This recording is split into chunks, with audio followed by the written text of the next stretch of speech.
Awesome. Yeah. Okay then. Pharmacology, why this session exists.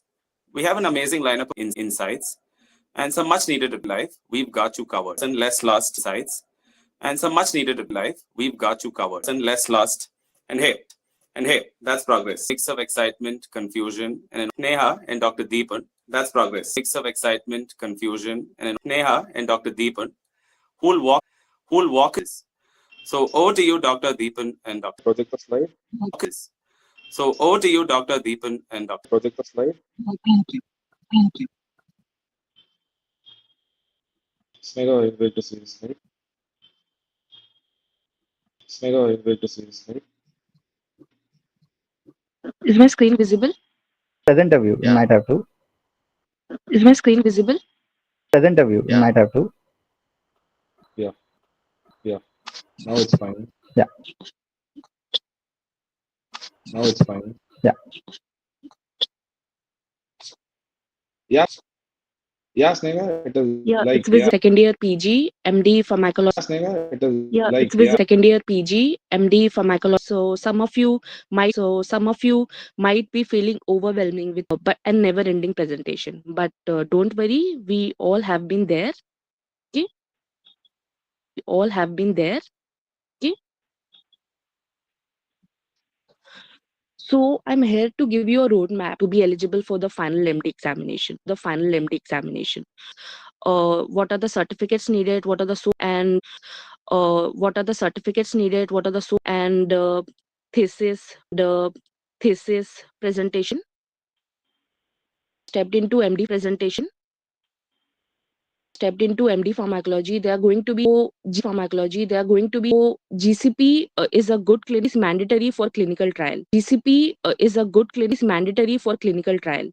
So case record form conflict becomes very important for you. GLP record form conflict becomes very important for you. GLP is maintaining standardization in the experiment. Designed to introduce you to research machine in the experiment.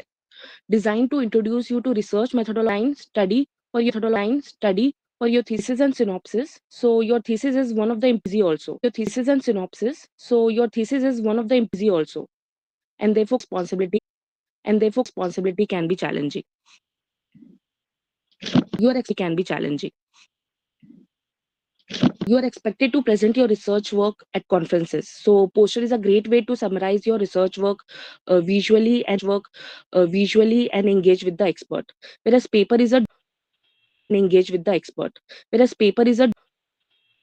this ACLS and BLS is so as you get closer to your final exam, completing all these requirements and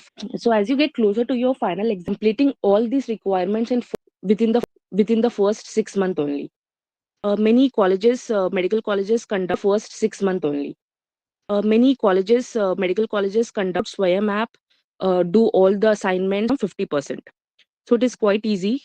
It's an international one, Japicon, GoaCon. You can do KAP studies, which is very easy. Observational study, interventional study, must be Scopus Index Journal or PubMed, Indian Journal of Pharmacology, Indian Journal, ACLS and local authorized training. Coming on to biometric and your attendance requirement, 50%. Okay, and every year, like in first years, but the importance is that it doesn't mean that you need to see.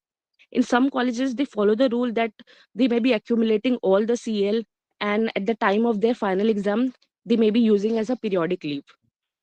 We also get maternity leave for 6 months. It is paid, but most of the time, extension is there. Now, how does this attendance calculation works? Suppose a total days in a month is 30, and the total working days, you have to exclude Saturday, Sunday, whichever day. Presently becomes 24 minus 2. From that is 22 divided by 24. Now, activities you are doing in your department, like your JC, your seminar, your micro teaching, or even bio essay, you should enter it daily, get it signed from your moderator, from your guide, from HOD, so that at the end, when you are appearing for the exam, you don't have to run for these things. Okay. At the same time, did you do in your MD? So it's very easy to record. So I know that this might sound okay. So thank you. Now over to This introduction of what to do and how and congratulate you on taking pharmacology and who organized it and academic activities. I'll just tell you the Friday or Saturday. So 2 days a week, they're from Sri Ramchandra Medical College, second year PG, associated learning. That is the medicine, like how it works on the receptor level, where the protein denaturalizes, or what the drug is, identification, basically is work handling, like going and seeing for once a week. And the most important, like the aspect I see as a pharmacologist is journal club. Journal club, I'll actually have a single slide about it. Like we'll expand it in that time where it is. Like we'll take it. We will which PGs depend upon your university. So it will be like actually our juniors also had like recently only interested, which is like quite large case discussions. It to diagnose the symptom or differences. Go study about drug interactions or drug rational case discussion as a critical can be handled. It is in your own department. Recent like two departments, speech lines sometimes to be followed, sometimes like and we tell them like not an average policy. Coming also is an important part of your MD Pharmacology. Is an important part of your MD Pharmacology degree. The basic exam, the basic exam nowadays it's all basically this DCBR will help blinding. What is will help you nowadays it's all basically this DCBR will help blinding. What is will help you increase the knowledge of itself. We can increase the knowledge of itself. We can expect so to avoid this, like before first year we have to finish expect so to avoid this, like before first year we have to finish BCBR. Person is more than BCBR. Person is more than enough, but still it will not going everything into detail. But journal club enough, but still it will not going everything into detail. But journal club, like in your practicals, you have to do biology will be there. What is this next term? I'll pick a journal. You have to do biology will be there. What is this next term? I'll pick a journal. Where to do a clinical trial phase 3 journal. So write results, put it in the search term like clinical trial phase 3 journal. So write results, put it in the search term like better journal. It is, this will give you how in short arrive you can arrive guidelines. So like what is the results, what is the discussion, like dissect the journal not given, what is the significance of first how to appraise the critical which is less popular. So you know limitations, your own life studies will be helpful. And thesis and really want to see like classification and adverse effects. And okay, I'm talking about why it should go into train the people below you. Some people like we have to train what is the test. So here two set of audiences there. Basically advanced, obviously they are younger than us, but they are maybe less, maybe high for some students. So you have to accommodate constructivism like presentations. So PPT will explain to audience publication, they will present it. Depends upon in public, not explain to audience publication, they will present it. Depends upon in public, not just accept because public, not just accept because last 6 months you'll be structured. They helps then make so Napticon is never you to meet there in research paper to be published. Who's and who's of Napticon is never you to meet there in research paper to be published.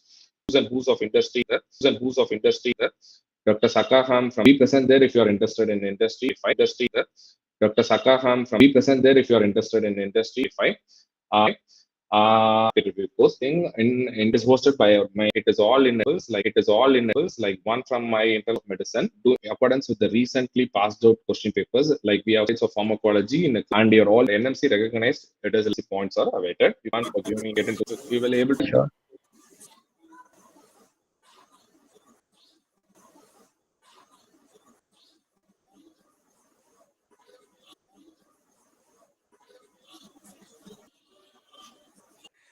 All right. So let's an occasion.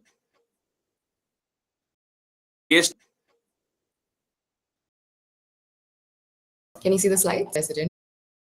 Can you see the slide, President? In front of being in MD Pharmacology and right, in front of being in MD Pharmacology and right, managing Dr. Sneha and Dr. Deep, congratulations winning on the other side, and it takes a few you is a city for you with this. Is you. So this is where forward as well, where you rely on other age more, all a little toxic. Is that on other age more, all a little toxic. Is that the path is a practice of yours, that the path is a practice of your in mob opportunity is you have to figure out, and then you're out of flight mode. That means you have so I need whether it is to communicate is of immense importance. Put yourself it are now so yours divide going to be a so yours divide going to be a I like to have those then you have prioritization techniques. So when you have load of work to do at once, what do? You have to prioritize what is most important and tackle that first, right? And that will help improve your productivity. So a very nifty way to do that is this Eisenhower matrix. So which is just a very simple 2x2 table, and you divide it as urgent and not urgent, important and not important. And the easiest way to read this is that if you have a task that is important and urgent, so these would be the tasks that have deadlines or consequences, you do those right away. You deal with them, it's done and dusted, right? Then you move on to the tasks that are important but not very urgent. So you can schedule those for later, right? You don't need to tackle them right away. So these would be the tasks that have very unclear deadlines, but they contribute to your long-term success. Say, for instance, the certifications that you need to do. You are not technically running out of time because you can do them at any point during the 3 years, but it is best to do it early. So it's not urgent, but it is important. So you can schedule those for the first 6 months or the first year of your residency. The next would be those tasks that are not important, but kind of urgent, as in you need to get them done as soon as possible. So these would be the tasks that you delegate. So these are tasks that maybe, someone else can help you with, or maybe your juniors can help you with. So these are tasks that you can delegate. You can share the workload. And for the tasks that are not important and not urgent, you can just chuck them out the window, delete them, unnecessary. So this is a very nifty trick that you can use to prioritize. Finally, coming to managing stress and maintaining work-life balance, it is very important to know what is stressing you out. You have to identify and recognize those stressors and triggers, because only when you know what is troubling you, you can work towards effectively managing it, right? And once you know what the problem is, you have to address them with a problem-solving mindset. Don't have 10 problems in your mind and think, oh my God, my life is horrible, I have too much to do. No. Calm down, prioritize, take one thing at a time. And finally, remind yourself that you're out of the rat race, so you don't need to run like one. It's also important to recognize the signs of burnout. I think for a lot of us that have come from freshly from the entrance exams, you're already burnt out. You have spent months studying for a competitive exam, and the process of getting admission is so stressful in and of its own that you feel just mentally exhausted. So know if you're burnt out. So if you're fatigued, if you're irritable, if you're feeling like you're not motivated enough, these are signs that you might be burnt out. And once you know, you can take action towards improving it, right? So at that point, you start seeking more lifestyle changes, you seek work-life balance, and that will hopefully help you out in the long run. So some strategies for effective work-life balance is recognize that you have time. This is one of the luxuries of being in a paraclinical field, which is that you're not bound for your time. You're not bound to the hospital in a way that people in clinical fields are. So when you have time, manage it well, because you have more than enough time to study, to rest, and to find things for recreational activities. So I would say personally that in these 3 years, you can also find time to pursue some hobbies. So find something to do that isn't purely academic, right? Who are you outside of the existence of your career? Who are you outside of the existence of your degree and your future job? That matters, because your MD and your career is only going to be a part of your life, not your whole life. And also prioritize self-care, which means taking time for self-care activities, have maintained physical and mental well-being. And all of these will eventually help you increase your productivity as well. And something that I like to do is also schedule downtime. So if I'm working for so-and-so hours, then I like to take some time to also relax. And I'll set maybe 1 or 2 hours for that as well. So scheduling downtime is quite important. And you can maybe set a day of the week to relax, say Sunday, you can do that. So have a set timeline for that as well. And so finally, we're coming to the last part of my talk, which is the departmental requirements and timelines. So every department is going to be different. So you have to understand what your department expects of you. And the easiest way to do that is obviously ask your seniors, because they have been in your position before, so they already know what people expect out of you. They know what faculty needs what. They know how to approach your first year and moving on of your residency, right? And I cannot stress this enough, which is self-motivation. Gone are the days of being taught. Not like UG, where our teachers would sit on our heads and expect us to study everything, and they would prepare us with exams and everything. You have to take the initiative to learn. Everything in MD is going to be self-motivated, whether you're in clinical, whatsoever. At this point, you decide how much you want to learn. And finally, I would also like to say that you have as much value as you give yourself. You are a doctor and you are future researchers, you are future academicians, you are future research associates of the world. And I think people don't understand how much impact pharmacology has as a whole. As a clinician, you can change maybe 1,000, 10,000 lives in your whole lifetime. But as a researcher with meaningful research, you can change millions of lives. And that is the sheer impact that being a pharmacologist has. This is a very colorful chart of what the residency timeline will look like. This is not very accurate down to the months, but this is just a general overview of what you need to be doing. So in the first year, within the first few months, first 6 months to 8 months, you will probably have and you'll have your protocol ready in hand, which you will then submit to your institutional ethics committee for approval. And once you have the approval, you will register in the CTRI and you start your data collection. And you can start that towards the end of your first year, and throughout the second year, you will most likely be collecting data if you are not doing your thesis early on. Finally, in third year, the first half you will spend in data analysis, and the second half would be in submitting the thesis and also preparing for your final exams. Ideally, I would say when it comes to conference and workshops, start as early as possible. The more people that you meet that are of like mindset, the more motivated you will be. And like Dr. Deepan mentioned as well, it is at these conferences you understand where you stand as a college, as a person, as a pharmacologist. So these are very opportunistic moments for you to learn not just about yourself, but also from others, right? And as for publishing papers, it might be difficult for you to publish papers in your first year, but you can start to learn how to do it. And then hopefully second year and moving forward, you can start publishing papers as well of meaningful research, whether it be case series or an observational study or anything that you're able to complete within your tenure. Your seminars will probably start a month into the residency, and ideally that is the best way to be.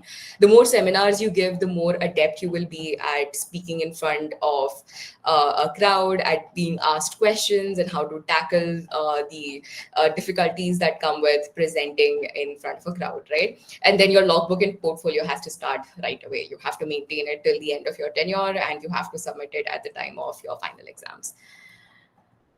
So we're coming to the end of my session. A quick reminder, the grass is always greener where you water it. So it is not greener on the other side. Where you work, where you put in effort, the grass is going to be greener. And this is a QR code for a YouTube video that I really like. It is a TED Talk by Lisa Feldman, and it is titled, "You Aren't at the Mercy of Your Emotion, Your Brain Creates Them." And it's a very insightful talk about how you are the master of your mind. So you decide whether you want to be frustrated, or you want to be depressed, or do you want to take charge of your life. Thank you. Thank you, Dr. Ria. That was much needed. Remember, folks, stress management is a skill, and breakdowns are totally normal. Just don't make them a daily habit. So next, we're going to talk about research. Research, yes, that thing that sounds cool until you have to do it. Choosing a thesis topic is like picking a Netflix show. So many options, but none seem right. Lucky for us, we have Dr. Neha, who's here to give us a masterclass on picking the right topic and making an impact. Over to you, Dr. Neha. Hello, good evening, everyone. I'm Dr. Neha Dani, JSD from Goa Medical College, and today I'll be talking about research and thesis guidance. I hope I'm audible to everyone.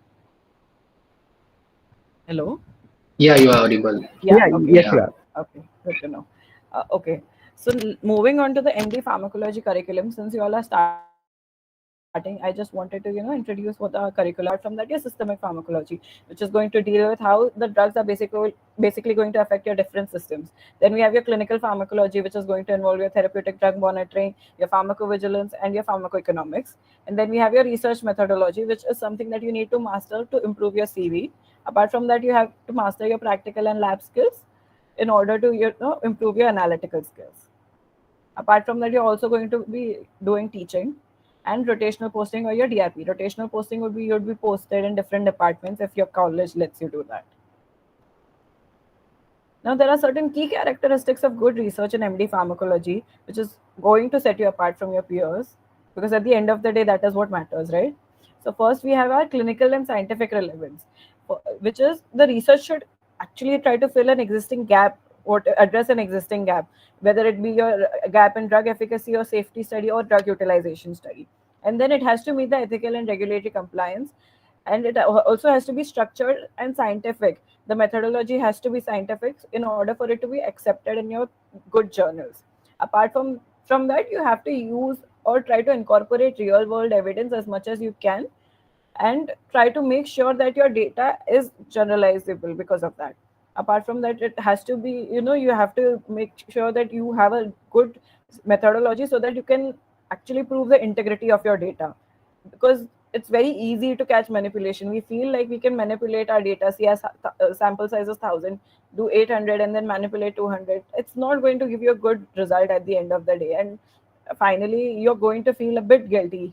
So instead of that, if you try to start using a good scientific methodology, you're always going to set yourself apart, because you are ultimately competing with yourself and trying to grow better. And then you have to contribute to pharmacovigilance. India is still lagging behind when it comes to pharmacovigilance.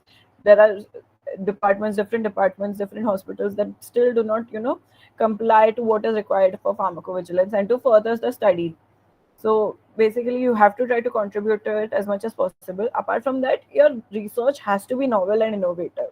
You can't be doing the same thing again and again in order to just finish it off. And last but not the least, your research has to be feasible and translational. You're going to have to do your research in the 2.5 or 3 years of your MD curriculum, and it has to translate into something meaningful.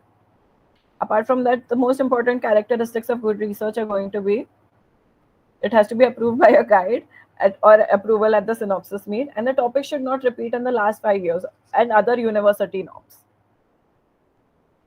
But now when we talk about good research, it is obviously not going to be feasible in your college settings. Most of us do not have access to animal or laboratory studies, so that's why we are not going to be able to do the research that is going to set us apart. So limited exposure to preclinical research because of limited access to animal experimentation. And then we are going to have constraints in interventional clinical studies as well, because the interdepartmental communication or acceptance sometimes lacks in certain colleges. And because of that, you're going to have reduced hands-on training and opportunities.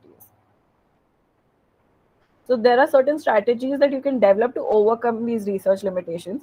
One is your real world evidence. Real world evidence is going to be a friend. When we talk about real world evidence, we're going to talk about the big data, and apart from that, even your hospital data, whatever data is generated in your hospital is your real world evidence. So most of that comes under your drug utilization studies and your retrospective analysis and your ADN monitoring and post-marketing surveillance.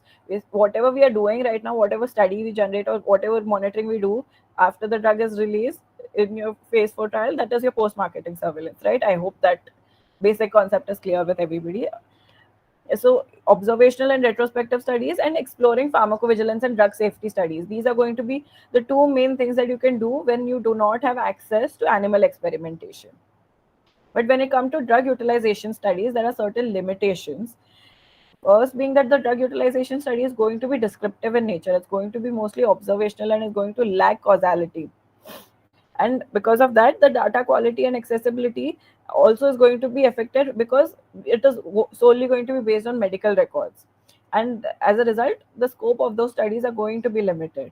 And then there are ethical and logistic barriers as well, because you're handling so much data, and that integrity and the confidentiality has to be maintained.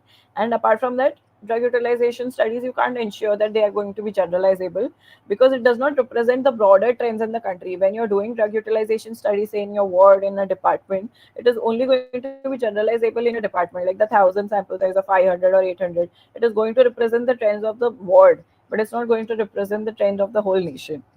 And then because of all of this, it's going to lack advanced analytics.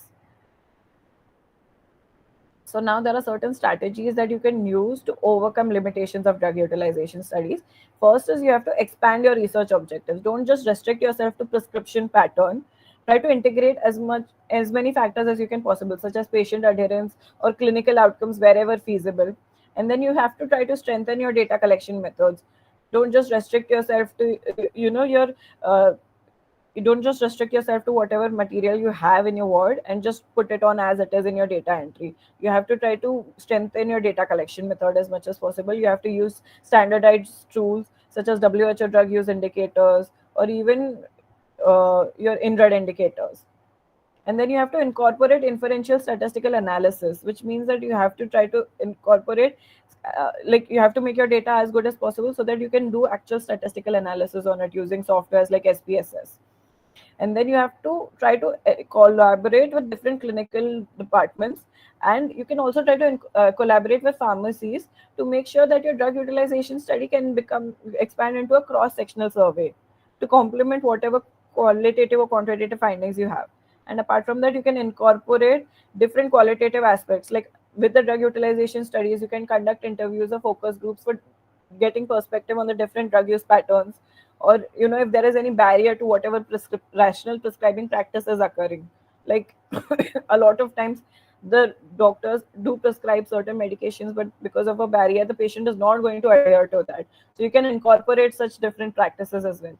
Apart from that, you can leverage whatever secondary data sources you have. You don't just have to restrict yourself to whatever data you have available in your wards or medical records department. You can also use publicly available data sets such as Jan Aushadhi, etc.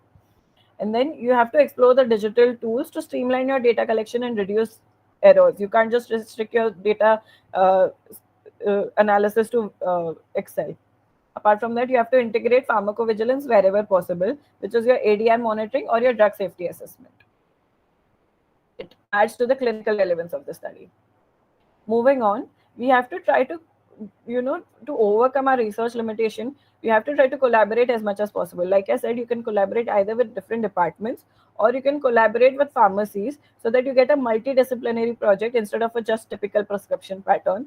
And apart from that, you can do non-interventional clinical research such as drug use trends, surveys, understanding, like patient understanding in your prescribing pattern, and even your administration and translation errors or dispensing errors. You can also do pharmacoepidemiology studies. Second is your fifth part is your educational and behavioral research, wherein you can conduct knowledge, attitude, and practice studies. Like I told you before, when it comes to MD curriculum, you don't just restrict yourself to trying to master whatever is the concept in pharmacology. You also do teaching and research. And educational and behavior research, you can explore those aspects whenever you're doing your teaching methods. You don't just have to restrict yourself to doing questionnaires using Google form. You can actually incorporate educational and behavioral research in your lectures if your guide permits provided. And then because of that, you have to try to expand your knowledge, attitude, practice researches. You can maybe do interview style, you can try didactic teaching methods, whatever, to assess the effectiveness of educational interventions. And ultimate goal of whatever strategies you utilize is to contribute to medical research. You can't just do a study for namesake. You have to try to contribute to medical research, and if you keep that goal in mind, you're going to try to innovate yourself as much as possible. You have to present your studies at conferences as much as possible. Even if you don't feel completely confident, you have to try to present, because that is going to help you get the necessary feedback that you may not receive at your college level. Apart from that, you have to try to build a comprehensive skill set. You have to develop certain core competencies methods, such as you have to be good with your biostatistics, which is where your BCBR comes in. You have to try to develop scientific writing, which you can attend different workshops for. And you also have to develop skills for software data analysis, such as learning how to do SPSS-R. You have to try to build an academic portfolio. You have to attend as many conferences and workshops as possible with the ultimate goal that you're learning to publish in a good index journal. You have to try to enhance your teaching and mentorship skills as much as possible in order to incorporate that in your studies. And you have to stay updated on emerging trends, which are your pharmacogenomics, or personalized medicine, or regulatory science. You have to leverage online resources and certifications to continuously update your knowledge. So now I learned basically about incorporating different research methods because I attended different conferences at a very early stage in my MD curriculum. The usual trend used to be you try to come up with a study enough to present a poster or paper, but you don't have to restrict yourself to that if your college permits it. You can always start attending conferences at an early stage even if you don't have something to present, in order to learn different concepts that are out there which you can utilize because your college lacks those resources to do preclinical studies. So one such method could be your pharmacometrics and modeling. Then there are different drug discovery tools. You don't just have to restrict yourself to traditional drug discovery methods. I'm sorry.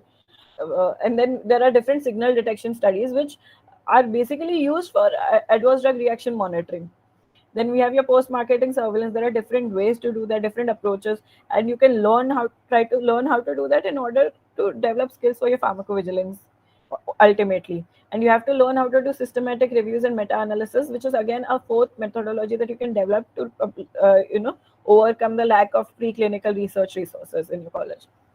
Apart from that, you have to learn the tools for data mining and analysis. Basically, you have to try to leverage electronic health records or publicly available data sets as much as possible to perform large-scale pharmacoepidemiological studies. If you develop those skills, only then will you be able to perform large-scale studies which actually have a scientific purpose for them.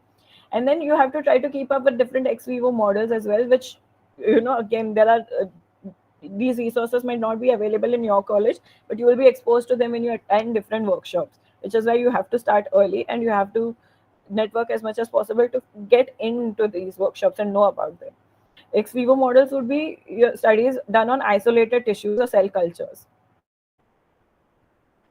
Apart from this, there are also certain simulation software programs which can help you to learn the different ways to do animal experimentation or how they would have actually been done in a real life setting. These are basically simulations of your animal experimentation methods. You have your Simcology, you have MyCalFarm, you have XFarm, and you have your SimSip animal method.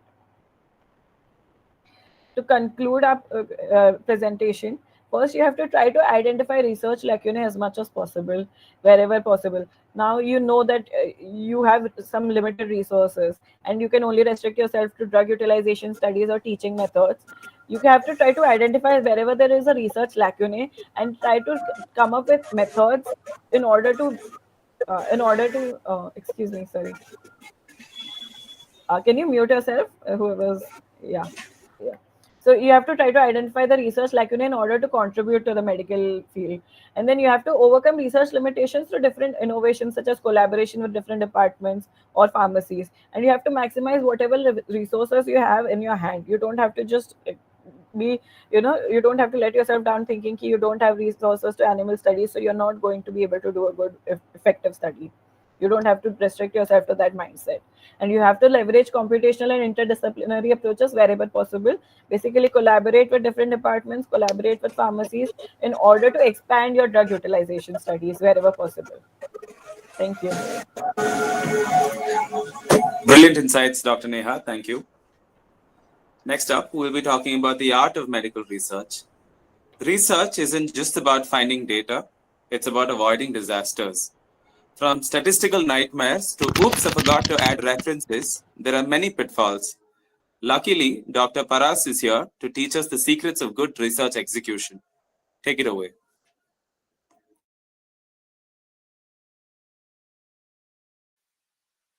Am I audible? So good evening, everyone. First of all, many congratulations to all the newcomers. Today, I'm going to speak about the art of biomedical research and residents' roadmap to medical research. Just a minute.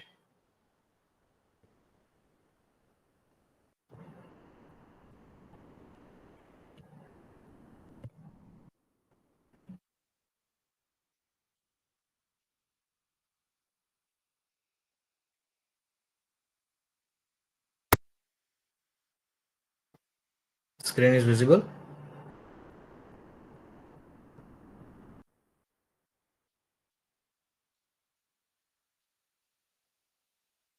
Yeah. So it is a pleasure to be here today, guys. I am Dr. Parasha, a second year MD Pharmacology resident at Government Medical College, Surat. Today, I'll be talking about something that every medical resident and researcher grapples with, the art of biomedical research, a resident's roadmap to medical research. Research in medicine is both a science and an art. While we have established protocols and guidelines, there is no single textbook, just like clinicians do have, that teaches us how to conduct research effectively. Research is built on best practices, guidelines, experiences, and continuous learnings. So, as Sir William Osler rightly said, medicine is a science.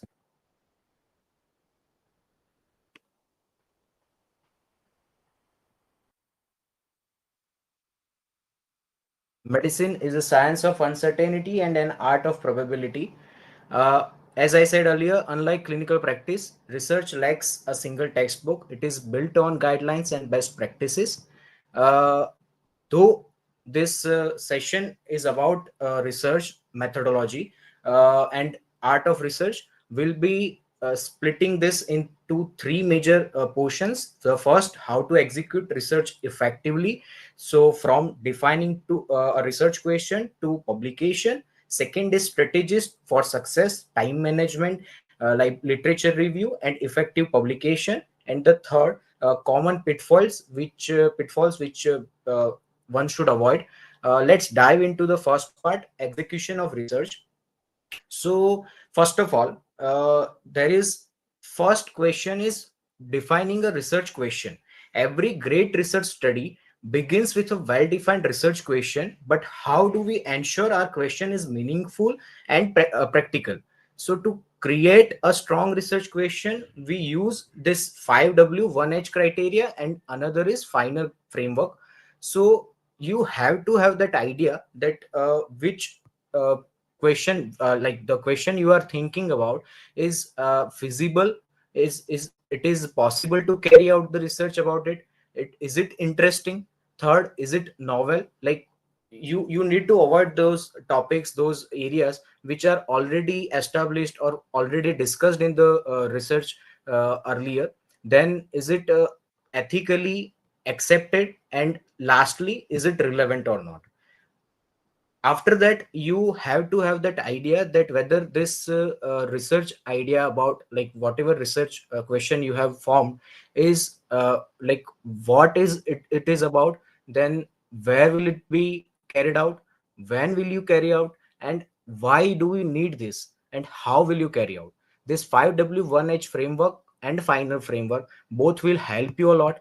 Then, like, just for example, let's take an example that you are studying about any new anti-diabetic drug, and your question could be like, does this drug X significantly reduce HbA1c levels in newly diagnosed type 2 diabetes patients compared to the standard treatment or not? So here you will find that feasibility, that interest part, novelty part, ethical part, and relevance, everything is fulfilled.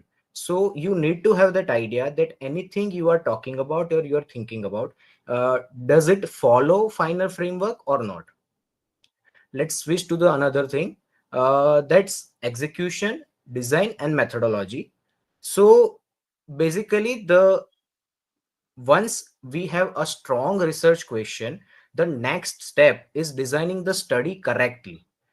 This is extremely important step because whatever the question is, you need to have the perfect framework in your mind.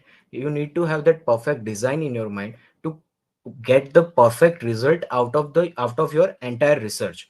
So this involves multiple key elements. I have mentioned it, like study design. So is it observational or interventional? Is it retrospective or prospective? Is it randomized or non-randomized? Another is sample size calculation. If the sample is too small, the study lacks statistical power. If it is too large, then resources are wasted.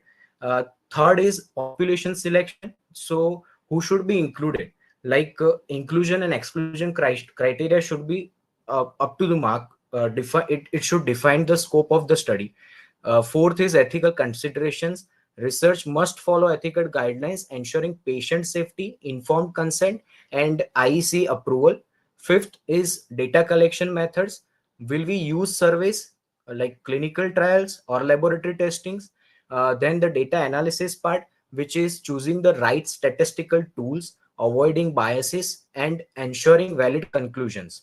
Lastly, potential limitations. So we should acknowledge that every study has the limitation. So acknowledging confounders and study weaknesses enhances the credibility of your research. Every decision we make in study design impacts the validity and reliability of the research. We all have studied the PSM, and we know about the validity and reliability of any study. So keeping all this in mind will improve and enhance your validity and reliability of the results. Nextly, execution, resources, collaboration, and mentorship. So key resources, any research would need funding, it would need time, it would need mentorship and analytical tools. These are the key resources. uh, Regarding funding, I would say that there are multiple organizations, NGOs, and even government bodies which fund your research. Recently, from my department in GMC Surat, we 6 residents got ICMR MDMS thesis grant. So there are multiple opportunities. You have to have that idea, you have to be vigilant about it, and grab that opportunity, because novel ideas, novel innovations, novel studies would definitely fetch you a great funding, a great grant. And you can ask your seniors also, you can ask your peers, your colleagues. And as all the earlier speakers had said, go to the conferences. Like networking would help you a lot. Then second is collaboration beyond medicine. So basically the uh, in the research area, you have to deal with statisticians. In the recent era, the AI scientist also helps a lot. Epidemiologists are like key element. You have to collaborate with them also. In case of any experimental studies or genetic studies, you have to have that connection with bioinformatic people, genetic engineering people. So working with statisticians, epidemiologists, and clinicians enhances the study quality. Mentorship, a good mentor accelerates learning and helps avoid common mistakes which we might perform. Uh, in case of if I give an example, so if you are conducting a study on AI assisted drug discovery, collaborating with AI experts and it can enhance the study's impact. Like, we might not be knowing about AI completely, so when we collaborate with any subject expert, they can fetch a great amount of knowledge and expertise onto the table, and it would directly improve our quality of research. Next, execution, the end game. So the goal of research is not just to collect the data, but to share it with the world. And the final stage involves the manuscript writing, like structuring research into an engaging and clear paper. Another is peer review process, getting feedback from experts to refine the study. Then the journal selection, like choosing high impact journal versus the niche journals. Then the publication metrics like impact factor, H index, and citation count determine research influence.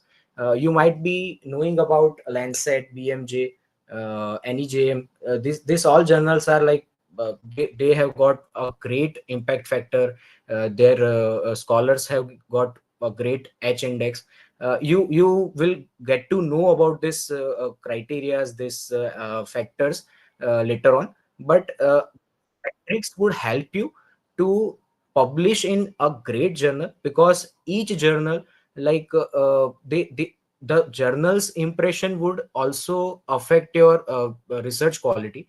And this, like, the prominent journals would not accept any kind of biased data, any kind of ghost research. So they would only allow the best researches. And if you are trying to produce any genuine novel research, then you must go for these journals. So execution level, the manuscript writing and publication is extremely important. Successful publication transforms research into medical knowledge that influences patient care.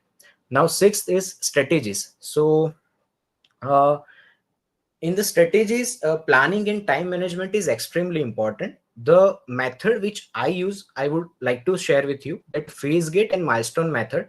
So in this, like, time is biggest challenge for all the residents conducting research. So essential strategies which helps me a lot. Phase gate method is dividing research into phases with checkpoints, which ensures the steady progress. Second is balancing clinical duties, and like whatever our clinical people would get clinical duties, and we will be doing our departmental jobs. So allocating protected research time prevents last minute rushes, and good planning prevents burnout and ensures the high quality research. uh, the phase gate method would help us a lot, because ideation, planning, execution, and closure, each stage would give you the idea that this stage has passed, and the time which you have thought about it, that it would require, you have allotted it to it, and you have successfully, like, completed this that portion. Another is literature review. So a thorough literature review is essential for meaningful research, because as I have shown this triangle, the pyramid, uh, the systematic reviews and meta-analysis, these are kind of secondary research, but they have got the highest authenticity and least risk of the biases.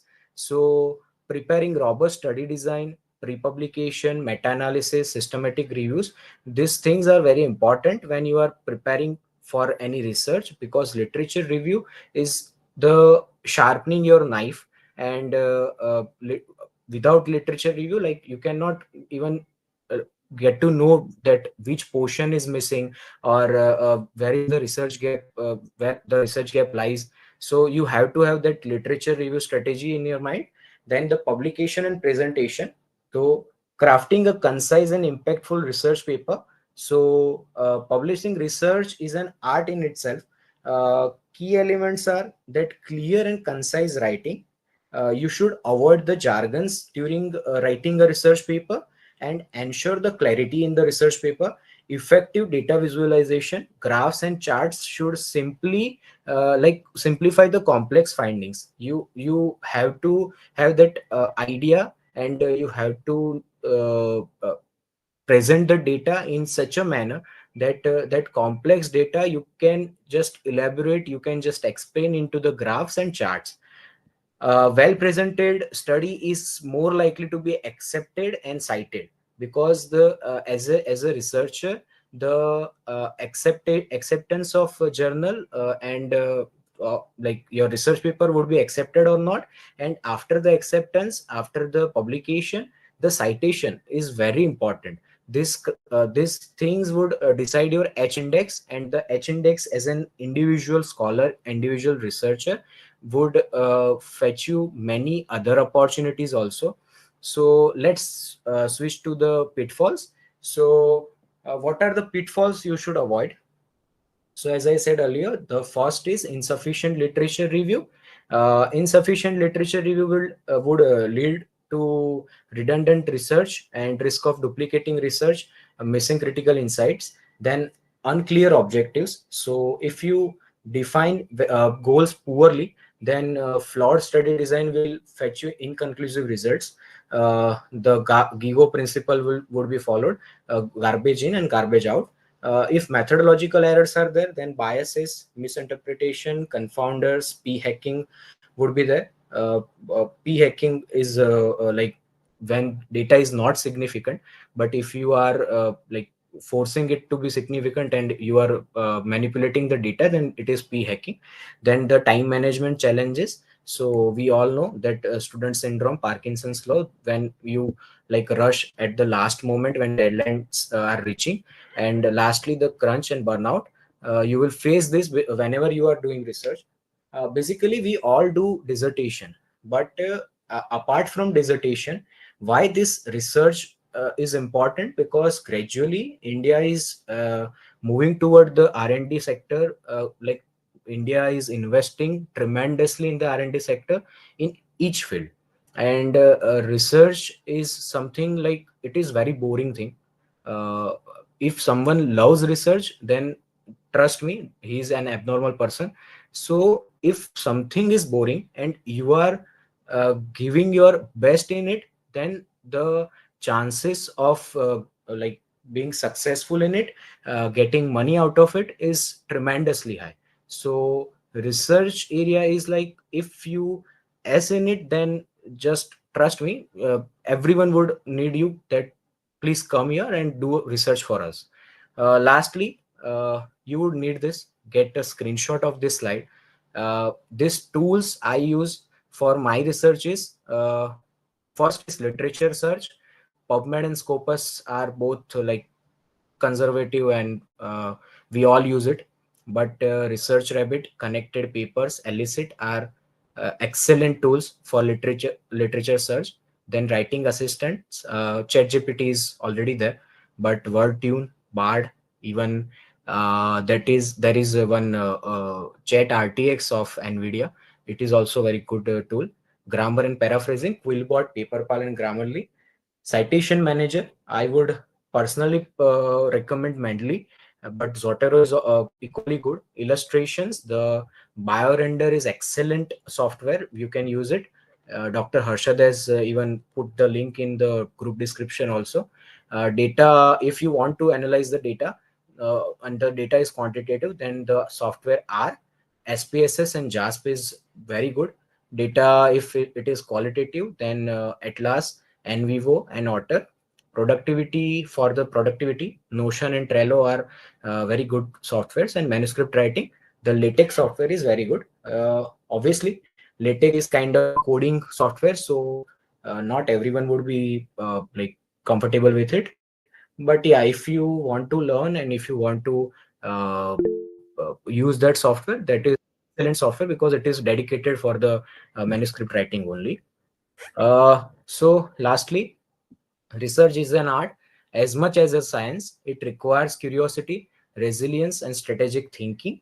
And as the saying goes, a physician without research is like a pilot without radar. This is my QR code, and you can check it out. My I have done 5 researches in my first year, and I am the first author in one research and co-author in 4 researches. You can just check it out, and let me know any question is there. I would love to take any question. Thank you. Thank you, Dr. Paras. So, research is an art and a science, and also apparently a big patience test. All right, moving on. The truth is, you don't have to study everything. You just have to study smart. So, Dr. Bala is here to tell us how to avoid drowning in books and actually retain useful information. So, let's hear from Dr. Bala.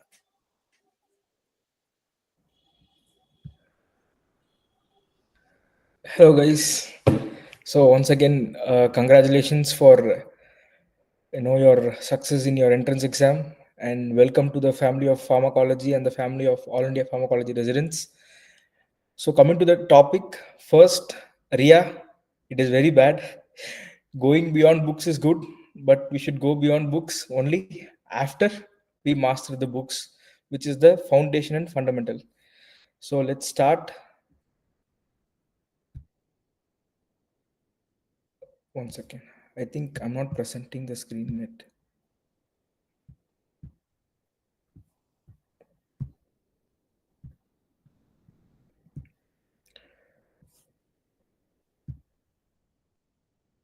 Yes. So books and beyond. I'll first start this with a very, very, very important wisdom which was given to me by my mentor. Every book is a source of knowledge and has a purpose to solve or a population to serve. So instead of jumping between books and judging a book based on how it is made or how it's printed and stuff, better choose one book for a subject. And it doesn't matter if it is a small notes version of book, or it's a big standard reference book or the Bible book of your subject. Choose one, start from the very first page and complete it fully. And once you have a holistic idea of the subject or what the book is trying to convey, and then maybe you can explore other sources of knowledge and try to refine your understanding. And always, every book is written by its author with an intention to impart knowledge to the reader from the perspective of the author. And no book is written with the perspective of giving wrong information to the readers. So don't judge a book, don't have aversion towards few books. Don't always think bigger books are better or smaller books are wrong, or don't be anxious about trying to take up larger books and trying to play safe with smaller books. Choose one whichever you feel is comfortable in language or comfortable in the volume of the content it deals with. Go for it, try to complete it properly. Then maybe if you're not comfortable, or if you think that you need better clarity in some areas, then maybe switch to other options, which no I'll try to consolidate today in the next few minutes. So coming to the exam pattern, this is the basic exam pattern, which will have 4 papers. Paper 1 will deal with general and molecular pharmacology, which will sometimes include parts of drug discovery and evaluation topics. The next is systemic pharmacology, and the next is experimental and clinical pharmacology. And the last paper is recent advances, biostatistics and research methodology. So I've shuffled this topics into different subtopics, so that different books that deal with this overall areas can be understood better. So all these 4 things I've chunked it out into subparts, because general and systemic pharmacology usually comes under the topic of core pharmacology and little bit of clinical pharmacology. Next we have recent advances, experimental pharmacology, and the last is biostatistics, molecular pharmacology, and research methodology. So coming to the core pharmacology part and the clinical pharmacology part, the important books which will be dealing with these areas include Goodman and Gilman, Kadzan, KDT, Rangandale, Sharma, and Padmaja. Yes, Goodman and Gilman is the Bible for these topics, and as a postgraduate level, we must be able to handle Goodman or Kadzan. But personally, Goodman might feel like a mighty task, but actually it's more easier to digest than Kadzan, and it is more organized and in a more factual order than Kadzan. Kadzan is more clinical and more conceptual than Goodman. So whatever is your choice, you can go between these 2 books for postgraduate level content. And whenever you want to go for a first round of reading before touching larger books, or when you want to take classes for UG and for nursing students and other dental students, you can go with any of the simpler books like KDT, Rangandale, Sharma, and Padmaja. Coming to KDT, maybe earlier days it would have been proper version of like notes version of Goodman or something. But nowadays there are areas which is slightly different from the actual Goodman. And at least for studying the antimicrobials part, I would suggest you to go for any Indian author book, because what we follow in our country, the drugs that are available here, approved here, the brand names of the drugs, at least for antimicrobials, we must know which is more relevant to our country. So when you deal with those areas, I would suggest you to go for any of the Indian author books. And Padmaja is actually a simpler version of KDT itself. It's like more of a notes version of Goodman and Gilman, but very, very, very, very simpler version, same as Shanbach, so which you can use it for a first round of reading, or maybe to have a quick recap and stuff. And Rangandale, it has a lot of better diagrams and flowcharts. So if you want, if you are having some areas where you want to understand properly, especially for diagrammatic approach, or you need images for your presentations, at that time you can refer Rangandale. And Sharma, it is good with, it is almost same as KDT, but there are some areas like endocrine and general pharmacology where it is better than KDT. It's your choice which book you want to choose for your first round reading or for your UG level tasks. But when it comes to PG level reading for your seminars, it is always better to stick with Goodman or Kadzan. And these are your options for your core pharmacology. Coming next to recent advances, it is again a confusing thing because nothing is permanent. Whatever we discuss today as recent advances, or whatever you will be learning as recent advances in current trends, will completely be different in just few weeks, or by the time you enter your third year, when you're about to give your exams. Whatever you read as recent advances in your first and second year would already become like a standard protocol. So you should keep updating yourselves. And the major sources for concepts in recent advances include your departmental presentations, the conferences and CMEs you will attend. And like one important conference that you can attend for recent advances is Aspire. And some other books which are more specific for PG pharmacology preparation includes PG topics by Rituparna Maiti, Saugata Sarkar, and Advanced Pharmacology by Vikash Miti sir.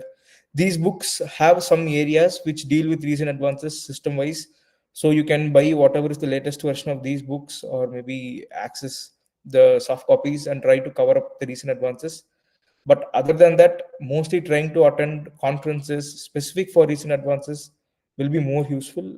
And as usual, you should be able to use proper journals and stuff to stay recently, like to stay updated about whatever is the new changes per semester for recent advance. And for the topic of experimental pharmacology, again, as Goodman is the Bible for core pharmacology, Ghosh is your actually the template for experimental pharmacology, but the last version of Ghosh is significantly old, and a lot of things have been changed. So again, you don't have a proper recent source for experimental pharmacology. But again, these books, like which are PG specific books like Rituparnamiti, Saukuta Sarkar, and Advanced Pharmacology, deal with some topics of experimental pharmacology also. So you can refer those books. But other than that, for your template, or like bare minimum knowledge, you must have dealt with Ghosh.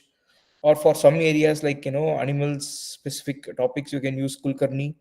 And for screening, the standard book is Vogel. Again, it is old.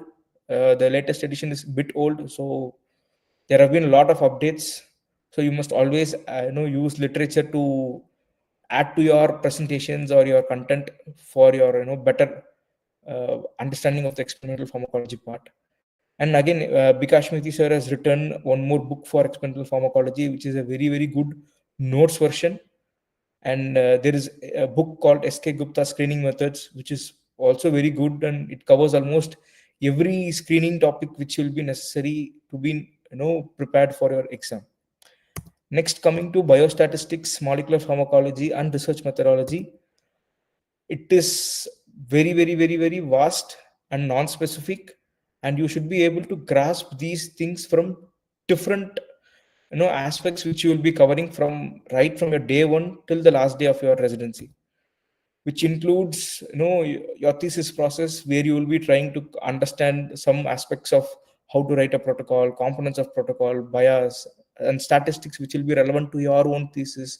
And that process will teach you a little bit of biostatistics and research methodology. And BCBR, I know most of the people, at least clinical people, they usually try to just get it done for their eligibility for their exams. But when it comes to being a pharmacology PG, at least we must give our heart when preparing for BCBR, and try to, at least if the lectures are boring, try to at least go through the slides, because the content in BCBR may be very, very basic, but these are very basic things that we must never make mistakes, and they are actually very good for building a good foundation for your biostats and research methodology concepts. So when you try to prepare for a BCBR, just don't give it for namesake. Rather, try to spend little time in at least going through the slides of the lectures. And again, departmental presentations and conferences are going to be your main source of knowledge for research methodology and biostatistics and molecular pharmacology. Plus all these PG specific books like Rituparna Maitya and Saugata Sarkar has a good collection of contents for research methodology, molecular pharmacology and biostats, but they only give little bit of everything. So they will tell you what to read, what to be understood, but proper understanding you might not get it from just reading those books, but rather use those books as a checklist to cover these areas from outside sources like your department presentation, conferences, and etc. Plus, a little bit of molecular pharmacology and research methodology is also dealt by Ghosh and Bikash Methi books, so you can use them also. Next, coming to an important topic, which is pharmacokinetics. This pharmacokinetics is going to be involved in every bit of your core pharmacology, your recent advances, your research methodology, and in your biostatistics. Like reading proper pharmacokinetics from a proper textbook might not be necessary to master all these different areas, because they themselves will give you a little bit of pharmacokinetics here and there. But if you have time, or if your department suggests, or if you want to study proper pharmacokinetics, there are two good options for you to refer. One is Winter's Clinical Pharmacokinetics, and another is Applied Biopharmaceutics and Pharmacokinetics by Leon and Shargill. They are very good books. Winters deal more of the basic concepts for clinical pharmacology, like it will be useful for your TDM and related areas. Plus, it will deal with some important drugs and how they are different in their own kinetics and why we should use them as a reference and stuff. And applied biopharmaceutics book deals with in and out of PhD level pharmacokinetics. It is just for drug development kind of region. So you might need not master these topics completely or go through every bit of it, but whenever necessary or wherever you feel like you might need a better understanding, you can use these as references to cover up the pharmacokinetics part. But otherwise, completing the previous list of things which I talked about, here and there pharmacokinetics will be dealt, and you will be able to have a better understanding of overall concepts and able to write answers for all these questions related to kinetics based on your reading from those topics. But again, the problem is they are bits and pieces, and these sources will be a proper consortium of all the kinetics topics that you might need as a resident. Next, but again, especially for PG specific topics, the only key to master is to never miss an opportunity to attend as many online sessions and conferences as possible, and discuss and learn from your peers and seniors, and to observe what's happening with your own thesis and your own research projects that you're conducting, plus trying to help and contribute and observing what your peers, juniors, and seniors are doing with their own thesis, because everybody's research is going to be mostly from a different variety of areas. So your thesis might deal with specific areas of statistics, specific areas of research methodology, where you will be having some understanding of what's happening there. But when you try to observe your peers and juniors and seniors projects, their topics will be dealing with different areas of biostatistics and different areas of research methodology, which if you try to understand what they are trying to do, it is going to give you a understanding from their perspective and from those topics. So learning bits and pieces here and there from actual research projects will actually help you to ace this proper PG specific topics and research methodologies. Plus, try to always attend our AAPR discussions that happens once in a while here and there in different topics, including core pharmacology and all this research methodology and stuffs. It will all be very, very useful for you to ace your PG specific topics and your core fundamental topics. Once your book is done, next we have PharmaNotes Pro, which I must tell you, it is really a wonderful tool, especially right now for all of us. It is actually a chat GPT based chatbot made by Harshad, the moderator, and our techie. So it is nothing but it is a chatbot which has been fed with Goodman Gilman, KDT, and Bikash Mithi's advanced pharmacology and Bikash Mithi's experimental pharmacology.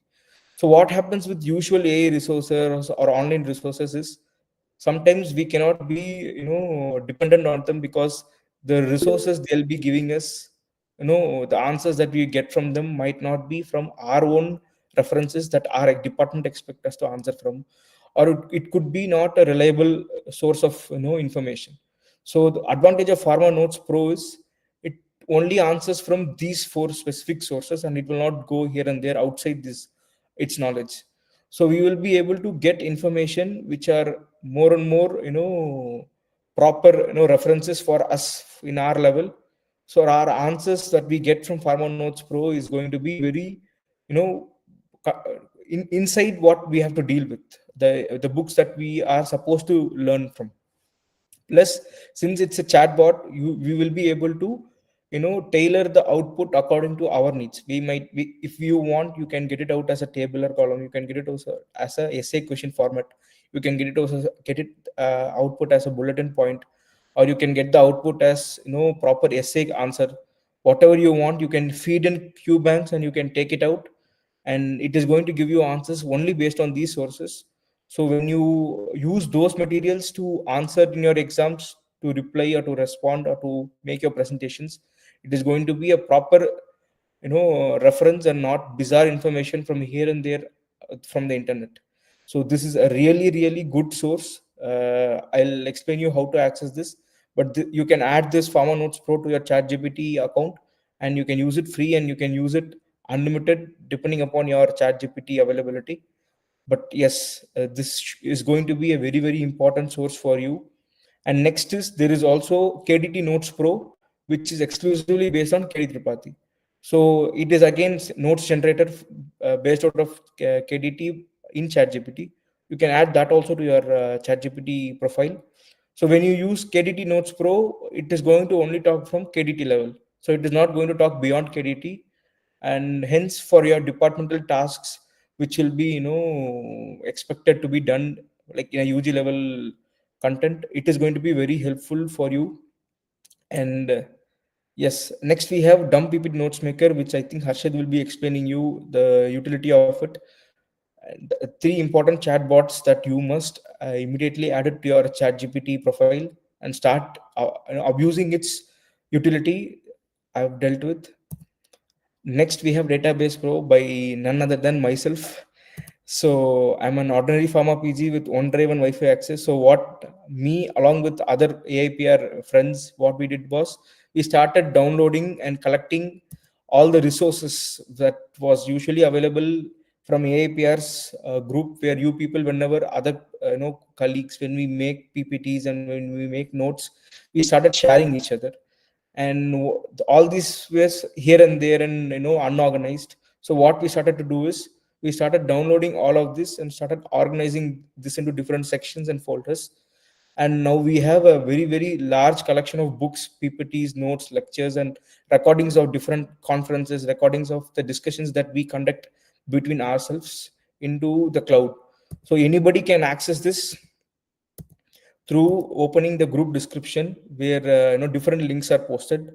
So we have links specific for PDFs and guidelines and books, and different link for PPT. The link will have all the PPTs made by all the PGs across the country, which is actually contributed by your colleagues. And we have recordings of the different conferences, important discussions that we conducted on different topics of pharmacology. Everything is accessible, everything is open to everyone. And one important request is, all the content, the books, the PPTs, everything is contributed by your colleagues. So once you are in the group, we also request you and we also expect you to contribute your PPTs and your books, notes that you make to the group, so that this will also be added to the database, and it is going to be helpful for each other in expanding the database. And we have also included some resources and books from other groups and other sources also. So how to access it? So coming to the books part, it is properly organized into BCBR related notes, core pharmacology, curriculum related documents, experimental and clinical pharmacology, guidelines, MCQ books, medicine books, and books that are pertaining to postgraduate related topics, and practical pharmacology, again MBBS level and PG level. Then we have statistics related books and sources. Then we have also organized subspecialty books, which includes other super specialty books that you might need for references. So you can access through the links for books.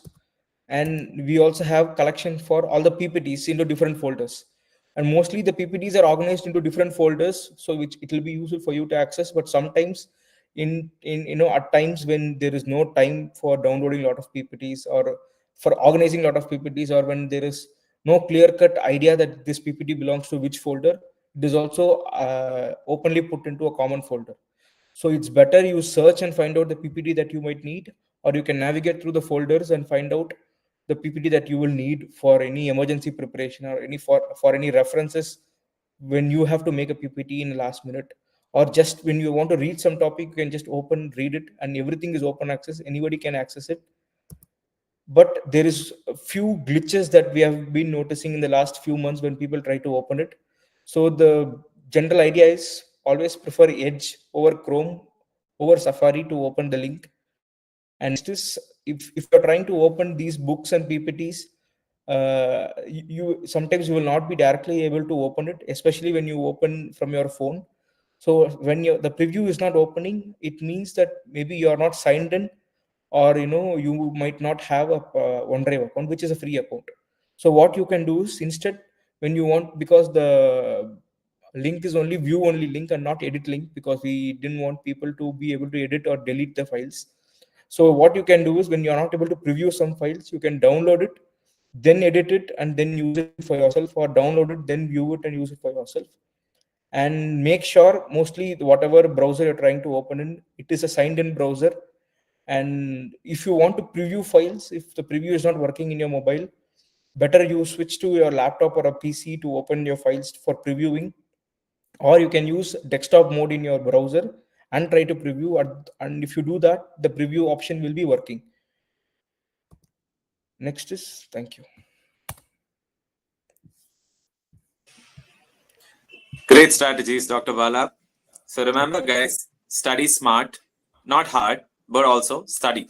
No shortcuts there. So next up, I have good news and bad news. Good news, you don't have to spend a fortune on textbooks. Bad news, you do need to know how to use PubMed, and HeliNet without feeling like you're decoding the matrix. To help with this, we have our in-house techie, Dr. Harshad, and also special mention, because he's the reason why we're having this webinar, and he's the reason why we're all able to interact with each other. One of the most important members of our AI PR group. So I think we all owe this to him. So take it away, Dr. Harshad. Yeah, thank you everyone for joining in and for giving your time to attend this lecture, for this session, I'd say. So I'll be talking about the technological aspects. Tech would mean here, I would mean technological aspects for us residents. So how we'll see. I'll just slide. Yeah. So first, finding books. It's why do we need something to find free books? Because books are sometimes paywalled, or even journals are sometimes paywalled. So what is the solution? There are free and legal ways to do this. So first we have HeliNet. This is for RGHS University.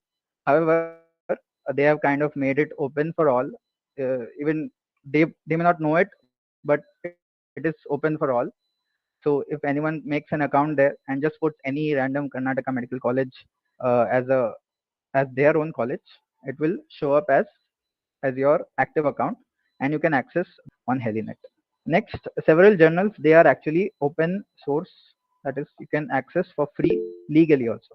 Even HeliNet actually is legal, just that RGHS is sponsoring that. That's why. Even for your own university, actually, you may have such a library access. Directly contact the researchers and directly request for a PDF. So when they accept, and when you give a proper explanation that you are in pharmacology as doing an MD, they will give it for free. They won't charge you anything because they are directing you and not via any publisher. So this is a very good resource. What are the few don'ts? So these are some illegal websites which you certainly do not have to go to because they are free, and you when it is free, I'll tell you the exact address how to go to it, but you do not go to it. So of course I'm talking very sarcastically. So do not go to libgen.is for free books. Do not go to unpaywall.org for opening up the full access to a research article or journal, and certainly do not go to NR's archive for books and journal articles. And next we have how to improve presentations. So why do we need to improve presentations? Because a bad PPT can ruin even a great topic, and even a single bad slide would mean that audience engagement is lost. So there are a few tools of improving your appearance of the slides. So how do we improve the appearance? By using templates from Canva, templates from Slides Go, and you can use some icons from Flat Icon. Flat Icon will provide several types of icons which you can use, like all these icons you can see on the top. There is this book, all this I've used from Flat Icon, and even PowerPoint itself has its own repository of icons, so that you can use. And pixels is for generally for stock footage, stock photos.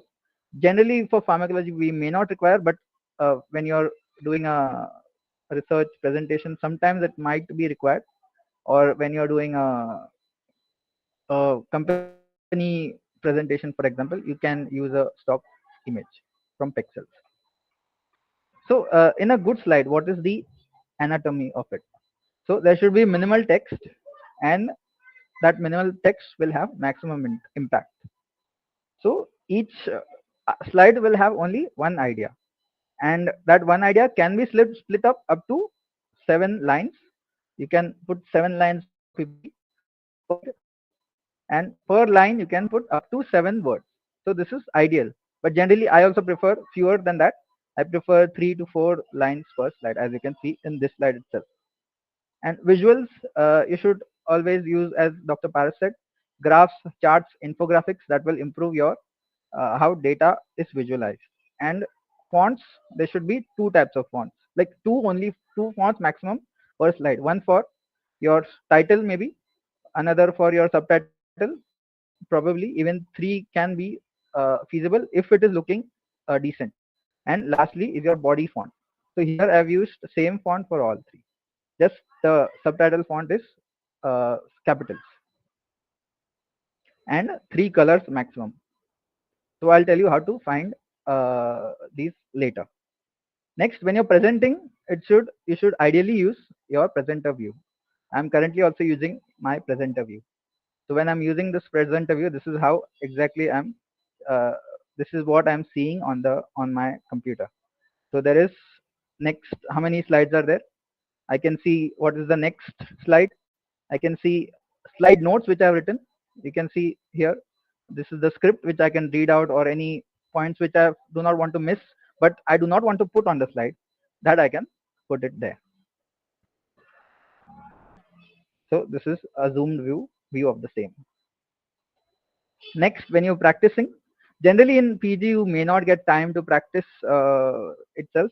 The presentation itself may be the practice, but if you get time, if your slides are done, you're done with the content of your slides, you can practice with a timer. Next, font selection. So there are 2 types of fonts, not the name, the types of the fonts. There are several types of fonts, several fonts, but in those there are 2 main types. One is serif type of font, one there is sans serif types of fonts. Serif meaning decoration. So decoration, I'll explain what is this. So you can see these decorative markings at the end of the A. So that is serif, that is decoration. So these are usually traditional. On the left side of the slide, you can see this font is again a serif type of font. That is actually Book Antiqua, which is a serif font. Even Times New Roman is a serif type of font. So these are decorative. These will have decorative lines or tapers in the tail or something, and they will have variable thickness. You can see this thickness. This right side of the A, that right limb of the A is thicker, left limb of the A is thinner. So usually will have a variable thickness, as you can see even with Times New Roman. They will, because of their variable thickness and these decorative tapers, they will guide the reader. So in reading, so it is used in print media, or it is used in books, it is used in journals, where it is actually printed out. it is used for such documents. However, in sans serif, sans is a French word for without, so without decoration. So there is clean and smooth modern design. So there is constant thickness. So all the lines and strokes are constant thick, and you can see it is used for digital or display or digital media. So this is what is used for presentations. So in presentation, as you can see, my whole slide I've used a sans serif type of font, which is actually product sans is the name of the font I've used, for example. Other good fonts you can use is Calibri, Montserrat are good fonts which you can use. Next, how will select a color? So one good idea is going to color.adobe.com. Check the spelling COLOR for the website because it is US based. So color.adobe.com. Here you will find color wheel. So in this color wheel, when I click on triad, the company, I'll see many types of selections or types of color harmony.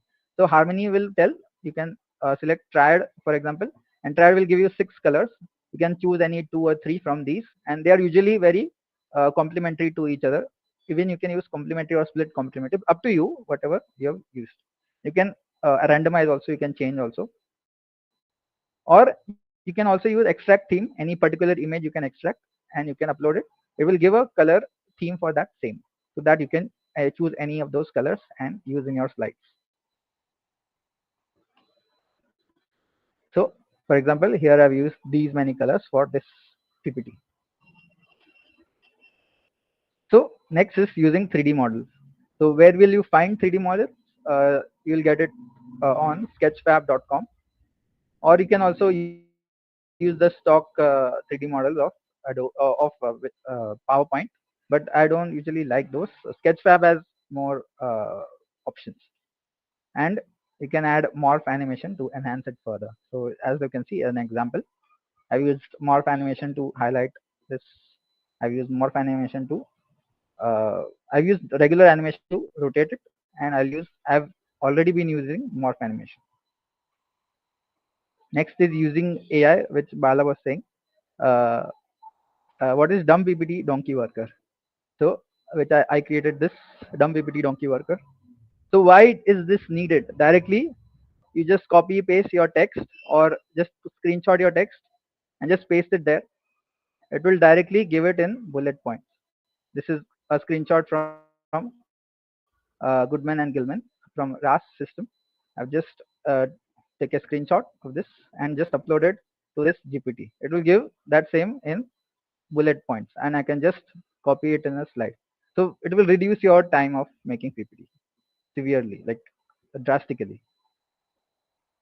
So next is I'll just show a sample of how I've incorporated all of these ideas into my, I think it was the second or first presentation of my MD. Yeah, so this is the sample. So this I've used morph animation, introduction. So when you are presenting, you can use these kind of animation where you are explaining the next point, and before showing the next point, you are explaining that point. So I'll say, for example, the next point is a complex maze of cellular barriers. That is, a complex maze of cellular barriers is a drug's journey that requires to pass through. That is, a drug passes through a complex maze of cellular barriers. And so, what is pharmacokinetics? Pharmacokinetics is the absorption, distribution, metabolism, excretion. So now I've explained that point. Now I'll put that point. That is how ideally you should present. So like that, just morph animation, again morph animation, and this is a regular animation showing lipid bilayer of the cell, and again morph animation. You can see I've used morph animation to get it on the side, and then again all this, just an example, and again morph animation to change the, to show the proteins in the cell membrane. So membrane proteins, I'll talk about them.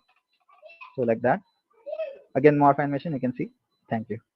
So that is my PPT for today. Thank you.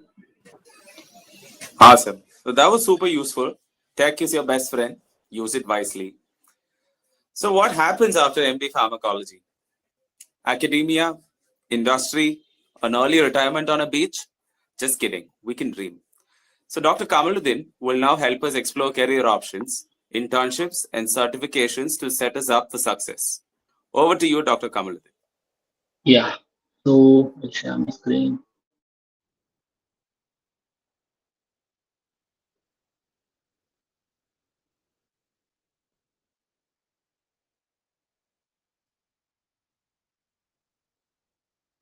Okay, is it visible? I hope. Yes, sir, we can see. Yeah, okay. So, okay, we have, I think, around 80 to 90 people around. So, I ask everyone to stay till furthermore for 30 minutes or so that we can wind up later. And this is going to be much more important for you guys to know how the career is seeing forward from MD Pharmacology perspective. So I am here. I am Dr. Kamaluddin doing my second year residency from HBTMC Dr. Alan Cooper Hospital, Mumbai. So before giving you a roadmap or pathway which we have, I want to give some disclaimer that this is the view and this learnings are from my own view, and I learned this thing from top experts from the field. So you start your PG journey here, and then you go to you at last is going to be more of a lifelong learning process. But what exactly you can do is in between you have to accumulate lots of scientific knowledge, and there are skill sets, multiple skill sets which is required to know it. So these are the skill sets I am going to speak, and what are the skill sets are specific for what are the pathways is much more important to learn during this 3 weeks. So before even getting into each pathways, I want to say that write down what exactly and what you're going to do and where you see yourself 5 years from now, right? So this is the question which they asked me. Am I audible? Yes, audible. Hello? Yeah. So this is the question which was asked to me during one of my interview and internship. So where you look yourself 5 years from now. So write it down now, and I am going to give you the pathway, and you choose it. At last, you are going to have it in your hand. So starting from that, we are having academic roadmap. As you all know that we are in 3 years, we will come to know what exactly there in academic. It's going to start from academic teaching and research, and then there is also core academic research in Indian as well as abroad, and clinical pharmacology in hospital. And you can do DN clinical pharmacology where you have to do NEET SS, one more exam you have to clear and get into this. And then fellowship course, we have example fellowship in diabetes as well as NIMANS. We have lots of fellowship related to neuropharmacology and other pharmacology as well. So what skill sets you require here? You will be requiring more of teaching, scientific skill set like knowledge, basic scientific knowledge you'll be requiring, and you should have a research mindset of how, why, and things happen, right? So this pathway starts, the pay which I have mentioned is going to be a beginner's pay, and it is going to be, it is actually a right now pay. So when you guys come inside, I hope it will be much more better. So it's going to be 11 to 14 lakhs per annum as per academic. And this academic, I want to get more into industrial perspective more than academic. So this pathway is going to be academic. So what else we have? Academic industry. So basically medical writing is going to be in both academic as well as industrial roadmap. So the type of medical writing we have is regulatory writing. It is core medical writing where we don't use AI and stuff. And then scientific and manuscript writing, and then medical communication and marketing where you will be working on let's say DPL, that is drug promotional literature and marketing materials. And there is else blogging where you can use more of AI and those writing and searches. So what skill sets is required? So it starts from scientific knowledge. You should have a core scientific knowledge, and then comes the writing skill. You should be very much interested in writing and how to literature. As you've seen, our colleagues have done lots of how to make literature. So that thing, literature review. You should understand the regulatory bodies. Wherever you work, it's going to be more of government regulatory bodies where you should understand what exactly is needed. And fundamental and basic biostats should be there. You should understand this. And when it comes to medical writing, time management is going to be a major role. And And comes to salary, it's going to be more depends on type of medical writing you do. So industrial roadmap. So what exactly we have in industrial roadmap? I'll start with clinical research. If you look into an industry, it basically is split into three. One is clinical research, one is going to be medical affairs, and one is going to be pharmacovigilance. So clinical research is going to be more of clinical trial, clinical operation, and medical writing. So all this pathway requires medical writing. You should know to write. It's a basic skill set for all these pathways. So here the salary starts with 16 to 18 lakh per annum. So how exactly it looks when you start your career MD pharmacology, going to finish it, and where you exactly start. So after finishing your MD pharma, you start it as a medical data reviewer or medical monitor, where you're going to do clinical trial data review, and then going to be medical lead or expert, where you will be doing protocol and report and analyze of those protocol. And then comes the medical director and associate director, and here is going to, you have to look into multiple clinical trials, multiple protocols, report and analysis, and then you will become a senior medical director, where you will see multiple trials with multiple development and multiple drug. So from there, it's a roadmap of program lead and program head. It's an overall program strategy, end-to-end function. You take care of all the functions in clinical medical affairs. So business head and unit head, here you will be a part of portfolio management, and it's also called cluster, where you will look into group of drugs. So at last, you will take care of whole company's portfolio, that you will become a chief medical officer. And this is the roadmap of clinical research. What about medical affairs? What are the skill sets? As I said, medical writing is base, and then comes medical communication. So how you communicate things, how you make others understand. So basically, you will have major categories into two roles. One is going to be, you will be speaking with more of internal stakeholders as well as external stakeholders outside company. So how do you communicate? How do you understand clinical trials and speak with clinical research people?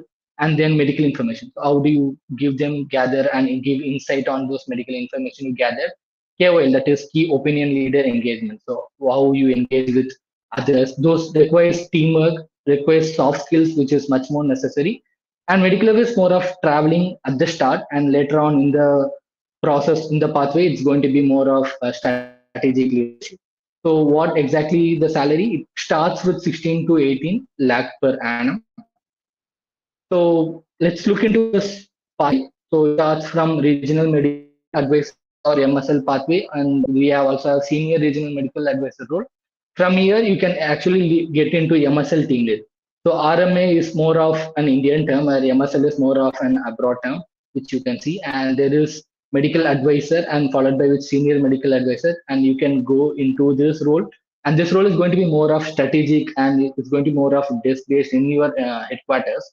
Whereas this MSL and RMA is going to be more of field work, where you visit people, you go to speak with KOLs and stuff. So here you can also get into medical operation, where you take about and see about operation and as well as Excel. So, and then from here it goes into team lead and medical director. So team lead, you will be leading other medical advisors, and in the medical director role, you will be more of into understanding, not only into in the medical affair role, also PV as well as clinical research as well as marketing. So here, either you get into the country lead or you get into regional medical advisor, and this regional, you be a regional, be a part of an area, and from here you can become an international medical advisor. From there, it's going to be, from here you're going to get into this global lead. So that is the pathway of medical advisor, and here is the pathway of pharmacovigilance. Here, as I said, medical writing is the core. From along with that, you need to know data analysis, cross-functional collaboration with the other teams, understanding the regular complaints as well as guidelines necessary for them. So what about the salary? So it starts from 12 to 16 lakhs per annum, preferentially less compared to medical affairs and clinical research.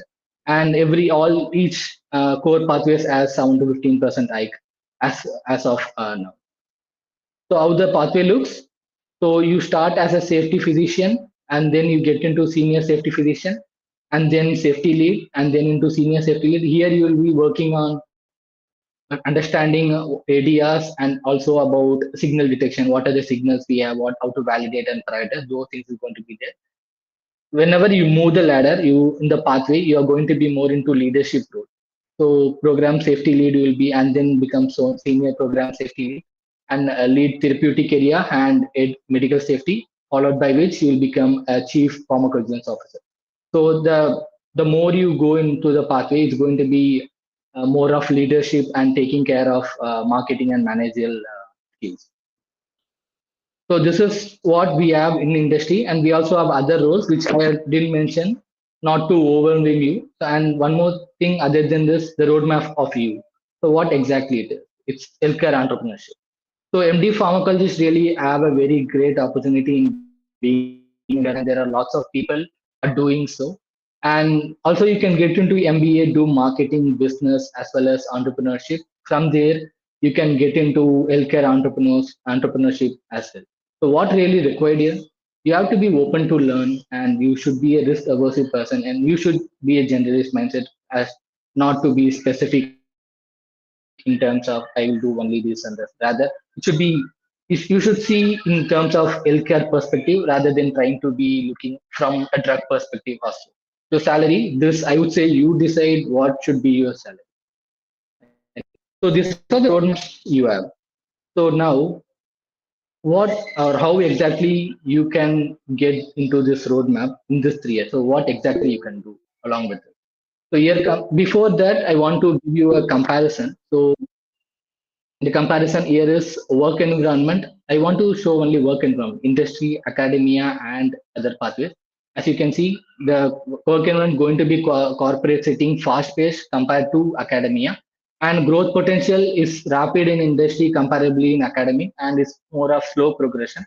This what I want to show in this. And then comes salary. As you can see, industry has high salaries comparably to academic, and work-life balance. Pharmacovigilance has good work-life balance compared to medical affairs, because medical affairs and clinical research are a little bit hectic in terms of traveling and speaking with people.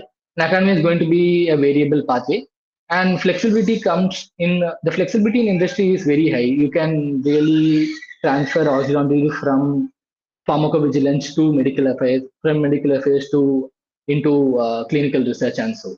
And it is much more easier or during your career path. So what challenges is going to be high pressure in industry, corporate politics is going to be there, and when it comes to academy, it's going to be publish or perish, something like that. So what exactly you can do during your 3 years of MD pharmacology? There is a good course called certificate course in pharmaceutical development, which I did last year, and it's actually 8 month course of hybrid, where you will learn how each industrial or whatever pathways I have mentioned, how each works. So you will have an 8 months in that you will be having twice a week of webinar. This is going to be a 1 hour webinar twice a week. And at last you will be having a 1 week of on or offline class. And in that offline class, you will be really doing a uh, simulation based thing. So you will simulate how clinical research works. You simulate how it's actually certificate course in pharmaceutical development, which will be happening again in this June and July. So it's an 8 month course, and it's what I said is it's at the last you are going to have a 1 week course, where this 1 week offline is going to be more of simulation, where you will simulate medical research, pharmacovigilance, and medical affairs. So in this simulation, you really speak with an broad board meeting, where you will speak with vice presidents and CEOs on how your clinical trial is good or not, and how you are engaging with KOL and those stuff. So you can have a talk about this. I can give you my contact to speak about this course. And other than that, we have diploma in pharmaceutical medicine. We have a PG diploma in pharmaceutical sales and marketing, which is more of an online course. And try to do course related to soft skill development. And one of it is Toastmaster, which we can see, and also artificial intelligence. And start participating in conference specifically related to medical affairs, that is GMAC and as well as Elevate. So those two are majorly towards medical affairs conference. And do short research, try to do some other short research related to medical affairs, pharmacology. Let's say you can use of AI in medical affairs as a research, drug discovery process as a short research. It doesn't need to be an observatory study, rather it can be more of review article and stuff. So other than that, we also have pharmaceutical medicine program by Novo. It's going to be from it's actually post PG course, and it also requires 2 to 3 years of clinical research, clinical experience you need. So go towards no one others can look for this course, you will find it. So I want to finish it by saying what exactly you can do this 3 years. So what you are seeing here is, let me use a laser point. So what you are seeing here is your MD Pharmacology course. It's 2025 and this is 2020. So you are going to finish it here. So your pharmacology reading and remembering is going to be there from now until you finish your PG, right? So along with that, I want you to have an exploratory phase where first 6 months you are going to explore what are the things we can do in pharmacology and what are the side effects are there. Try to understand it for the first 6 months, and from here do some related course. Try to next 6 months you also do some related course which I mentioned, and skill development. With this courses, you will know where you are and what skills you need to develop and do those things, right? So from this, do skill development, that is for next an year, where you can also do industrial internship in this phase, soft skill management, and as well as other skill sets which is required. So and then you can have next 6 months of exam preparation, and then a search. So this is the pathway which you can use. So this is my take on career aspects. I hope you guys understood and you can connect with me later. Thank you. Thank you, Dr. Kamaluddin. That was a solid roadmap. So next up, AI is everywhere, even in medicine. But how do we use it to boost our careers instead of just asking ChatGPT to do our work? It can also help you make your CV, your LinkedIn profile, professional visibility. So next up, we have Dr. Kritik to help us with this.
I'll just cut short the intro.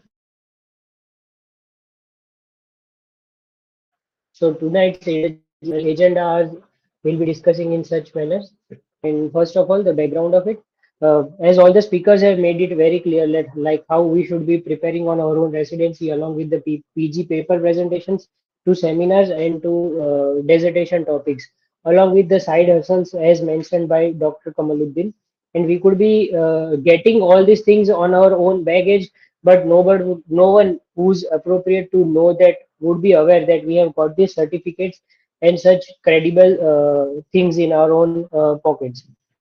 So what happens to your CVs and your abilities, what you have nurtured in yourself during your residency, they are inculcated in a resume typically, but that resume is full of spelling errors, generic, which lacks generic content.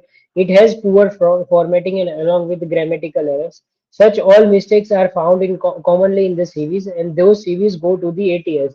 The ATS is basically the applicant tracking system all the companies have.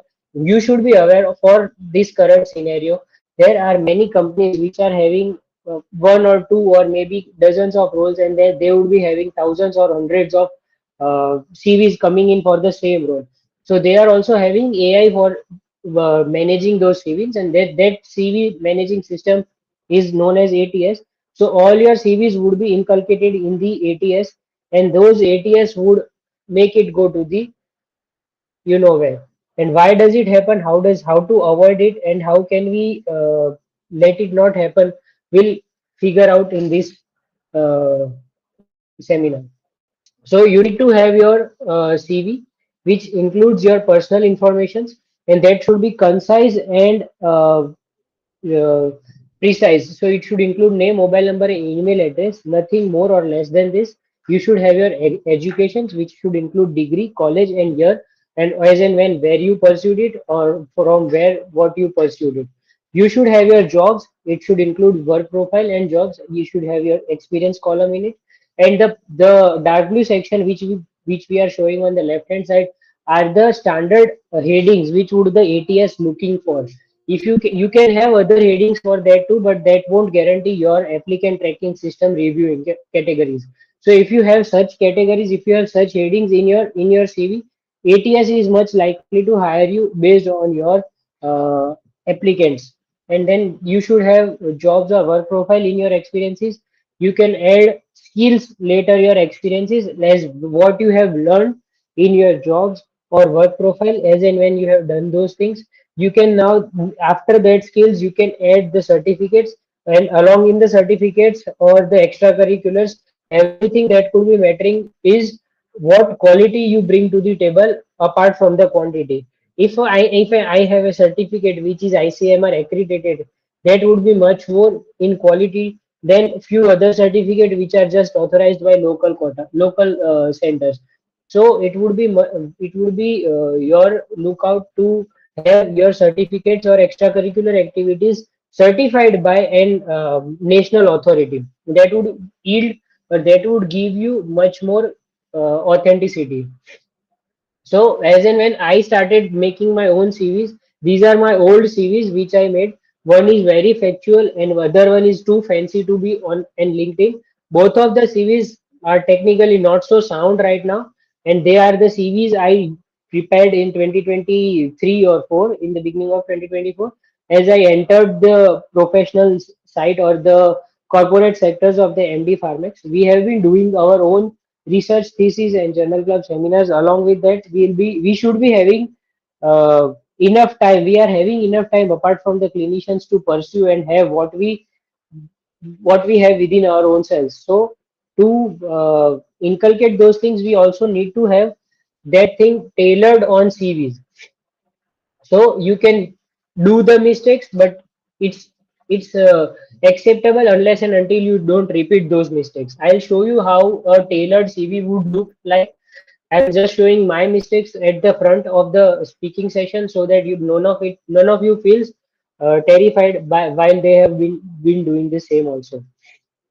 So how do we use AI for our CV building, and how to stop making such errors? What I also did once. So you can have ChatGPT, which would generate content for CV sections as the standard headings I mentioned. You could give ChatGPT your prompt like generate me a CV based on these things. You could also have specific ChatGPTs. If you go to explore sections of explore GPTs, you can have custom GPT is made for CVs and resumes. You can give your details to them, and those will make you a good CV apart from the fancy ones. You can have this resume ZT and Novo resume for AI assisted resume forming. You can have your particular sections given in this fields, and then you can have your own CV build section by section. In ChatGPT, you can have your whole of the CV build in one go. In this ZT resume.io and Nevo resume, you can have your one section built up, and then for political correctness and grammatical errors, to avoid them, we can have Hemingway editor and Grammarly also. Grammarly can be used in many things, but it's a subscription based model. So if we are inclining to get a subscription based model, Grammarly is good for improving clarity and correctness of the CV. Apart from making the your CV, as and when you have made your whole CV, one of your colleague or one of the ATS would be receiving those CV. So Resume Worded is an US based company which would be rewarding or which would be giving you points out of 10 or 100 based on the plan you select for scoring your own CV. So you can upload your own CV. It would give you the feedbacks on your own CV, and then you can bifurcate or divide what errors you are having and how much changes you could make to your own CV. Then how do you as and when you have made your CV, you would be sharing those CVs to the company. And we are living in the world where these things trace correct. जो दिखेगा वो बिकेगा. As we are much aware of individuals, they are having their own capabilities, but they are not being confident enough in their own capabilities. They are not getting engaged, no matter if they are being at a conference or their own journal club or seminar or their own department. So you can have these CVs or these AIs to create your own social media content. They will be having plan-based subscriptions and free trials also for weeks, and you can continue on those. Then you have LinkedIn and Upwork. These platforms would provide you the platforms for getting in engagement with the professionals in the field, and then you can have courses also which could give you certificates like the national level certificates or the certificates which would be holding much more credibility for your own sources. That would include Coursera, Udemy, and LinkedIn Learning. Once you have prepared your profile for LinkedIn, you can go to LinkedIn sections and profile, and then you can have your LinkedIn Learning, and those sections would have specifically your certificate courses. There are few free certificates in the LinkedIn sections, and there are few free certificates in the Udemy and Coursera also. But the more quality you have over quantity would ultimately matter. These are the ideal CVs. I cannot present all of it as it would hold accountability to others, but these are the CVs which landed me opportunities I am currently working, and few of them are not here mentioned as I am not supposed to tell them right now to you. So these CVs should be having proper headings, proper ATS formatting, and the ideal chapter headings should be there. So it should mention your professional summary, education along with the degree and year. It should have your certificates, what certificates you present have. It should have your professional experience, like where you have been working and what you learned in all those working, and then the skills or the your area of expertise should also be mentioned at the end. We'll be going to the tools and site. As we had discussed, you can use ChatGPT for creating custom GPTs and resume makers. You can use LinkedIn Learning to provide to have your professional platform which has mass acceptance, and you can have much more individuals who are there on the LinkedIn in your own spectrum and field, currently working in the same direction as you want. You can have your profile on Upwork also. Upwork is an US based company which would offer you platform to showcase your skill, and it would have clients upfront asking you for your work, and you can have your CVs uploaded there, you can have your skills uploaded there, and you can have your workforce and area divided there. So we have learned is how to prepare a good CV, what should we include in our CV, what should we not include in our CV, what to do after we make our CV, and how to proceed further after we have made our CV. These are I try these are this is a long topic, but I tried to present in a short and concise way, provided the time we had and the platform we are here. And if there are any questions, I'll be looking forward to answer them at the end of it. And if you have much more queries, this is my LinkedIn profile. You can go and connect with me on that platform, and I'll be happy to look forward to have you get going. Thank you so much. Thank you, Dr. Kritik. That was eye-opening. As we near the end of the session, let's talk about the real stuff. Misconceptions, confidence building, side hustles, and how to make MD life more manageable. So we have Dr. Rahul. He's going to help us with this. Hello, everybody.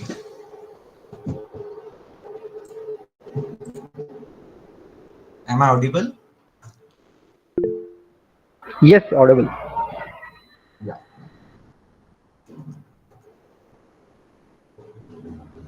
So,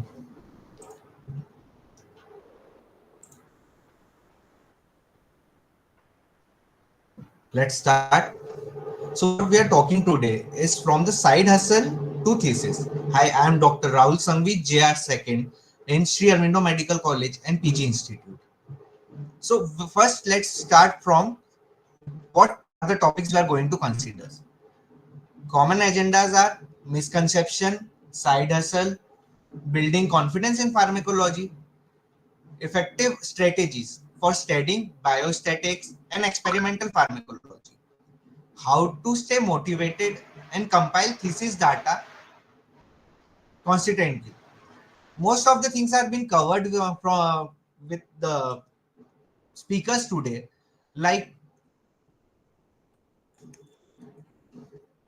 Dipan and Sneha have covered the how you should navigate. Ria have covered the emotional part.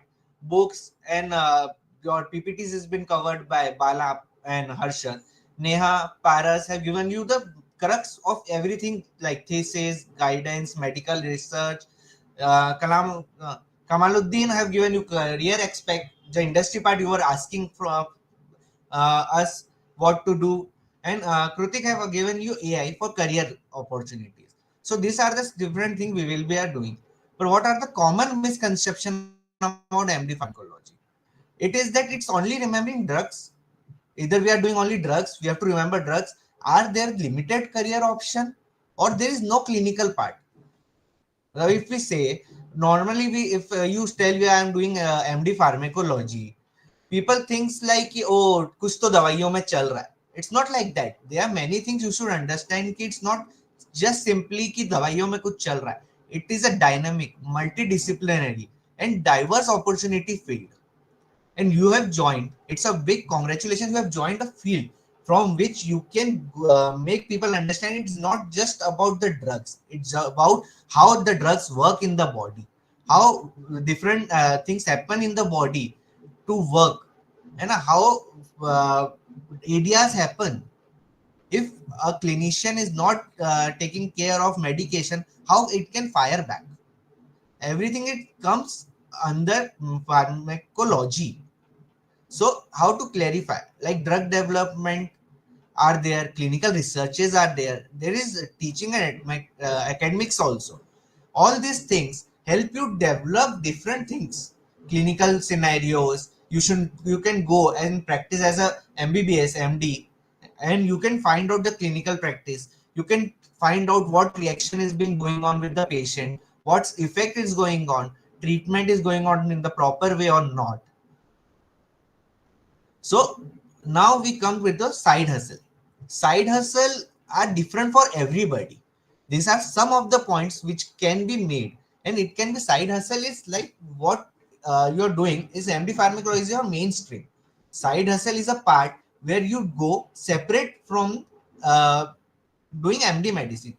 It can be helpful for MD medicine. It can be a field which is interested for you, like medical writing, freelancing research, consultancy in clinical trial, and creating educational videos. These are related to MD pharmacology. But if you do like different things in gymming, or you may do something like freelancing for somebody not related to MD pharmacology, like social media marketing or anything, it's a side hustle for you guys. And or for us also, it's a side hustle. It's just the opportunities exist that only supplements, not only supplements side income, but enlarge practical knowledge and experience in the field which you want to do. So we are today, we all have different knowledges. We are combining it and doing this. This may be our side hustle, but we main focus was to give you the crux and everything which is related in MD pharmacology. You heard about the research, you have about the e-logbook, you have heard about many things. You have so many doubts, and it is natural to have so many doubts in between. So it's good to have doubts. If you're not having doubts, that means you are doing something wrong. So you should have that. Now, how to start a side hustle? Now, not many people ask you how to start a side hustle. So it depends कि how you manage time. मतलब सबसे पहले तो तुम्हें time management समझना पड़ेगा, which Riya have taken on कि how you should manage time in that, है ना? So like build your profile. Kamaluddin and Paras and Kruti can tell you how to build a portfolio. You have to make portfolio on LinkedIn. You should go to conferences. Other speakers have taken that part to how which conferences you should go. International, if there is international conference, you should attend. If it's a national conference, you should attend. And it's not that only third year or second year can go to the seminars or CMEs or conferences. It's about first year also can present. I presented my first poster in first year only. I completed my paper which I presented in first year only, because when you do, you have a timeline, you have a part to study further, you have different parts you can carry forward. Time management, it's very important. You can have like Google Sheet, you can work on a journal, or you can have a small diary what you are planning and all. So if we come to building confidence, how to build a confidence, it's not like that we just today we all are speaking in front of you, we have a lot of fun. We build it up slowly by slowly, like by giving seminars, journal club, we discussed in our group, we started practicing cases also. Initially we started by speaking in front of our own people which we are comfortable. Slowly we expand our range. You have to go and work in industry. You don't know how this person in front of you will work, but after that you will start working with them. You should know how to communicate, and for building it, it's a small steps. You cannot take a long jump. You should take small step and make them work for you guys. Okay, so a strong grasp of foundational pharmacology concept is essential. Why? Because that will help you deal with a complicated case study and all. It will be a good thing to do. So these are all the habits I told you. So we will small victories are like, you can small victories like yesterday I got a second prize in quiz contest. It was a small victory in front of 50 to 60 people. You get a award. It's a good thing to go. So it's a small thing. Engaging with mentors, like keep updating your things for your guide and your peers and everything, and make a habit ki you may have to study this one, because you don't know pharmacology have 4 papers. Okay, paper 1, paper 2, paper 3, paper 4, and the time goes very fast, so you have to keep going on, and you have to take breaks also. Otherwise you will not be able to complete all the things and exhaust yourself also. Now biostatics, many Bala and Harshal, Bala have covered the books regarding it, and there are many conferences, many part which covers the biostatics. You can see there is a diagram in this which covers the informative part कि making informed decision in clinical research. ये सब biostats के अंदर है. But how we have to study, there are many books, there are many conferences, many things which are going on which will help you complete your biostats. There are questions which is asked in biostats and in your practical exams also. It's not that कि biostats क्यों पढ़ना, and हाँ, it is boring part, so you should be little bit studying from start only. If you start studying from now, it will not be a burden at end. I'm not saying study daily, but once a week you can take out the book, have a reading, and understand. If you are getting any doubts, then ask in the group or anybody else from whom you are comfortable. Like experimental pharmacology also, you are understanding experimental design, collaborate with lab people, and maintain the detailed log, lab record.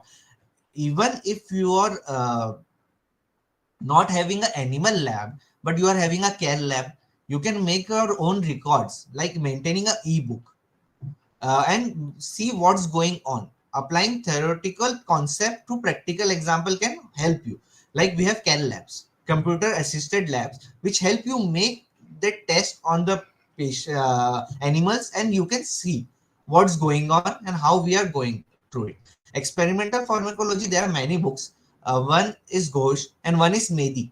There are 2 books which we have mostly heard of, and for that you can see कि which book you are comfortable to. Some prefer Medi, some prefer Ghosh. There are many books, there are many other authors also who have written. It's upon you which book you use, and which book your college or your guide or your seniors are telling you to use.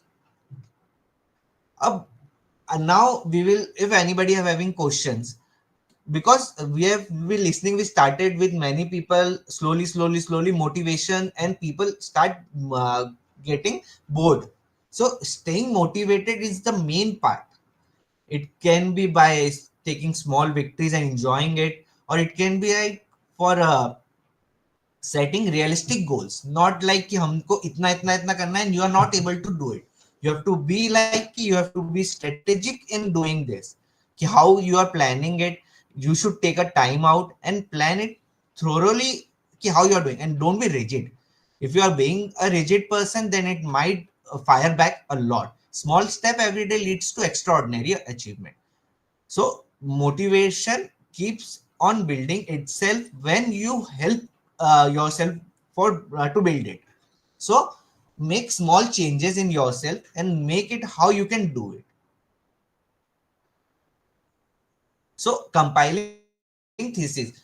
You are in the first phase, you are just starting, so you might be thinking कि अभी से हम data को compile कैसे, क्या, क्यों करें?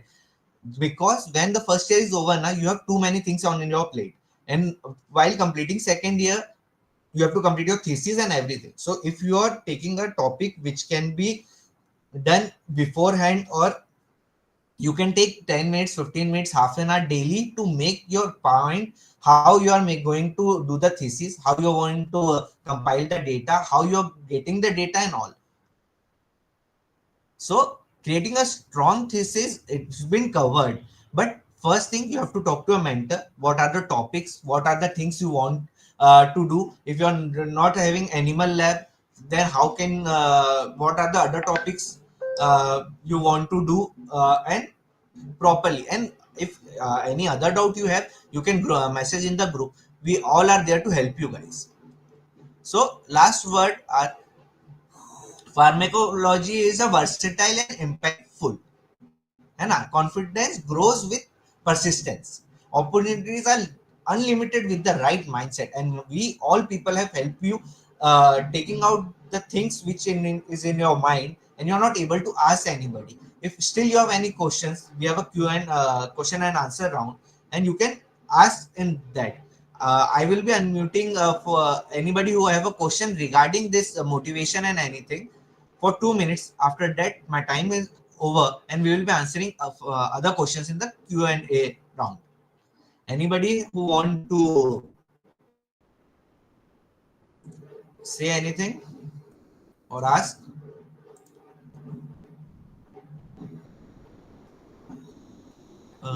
So I guess there are not much question regarding my part. So thank you everybody for joining us, and now we will be I conclude my session here. Fantastic insights, Dr. Rahul. So keep learning, stay confident, and maybe start a side hustle, just not the one selling lecture notes for profit. Okay, next up, we'll have a short Q&A session where our speakers will, try answering the best of their abilities. So please ask away.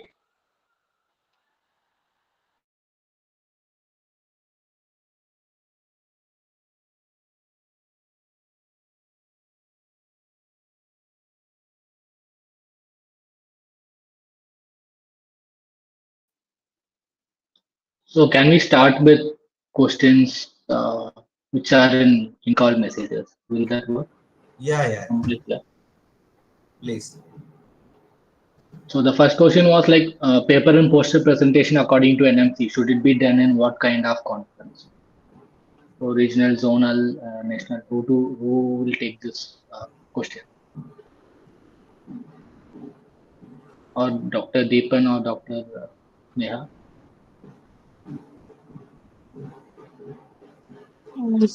As per NMC, it says national and state conferences, Okay. but it depends on the HOD also.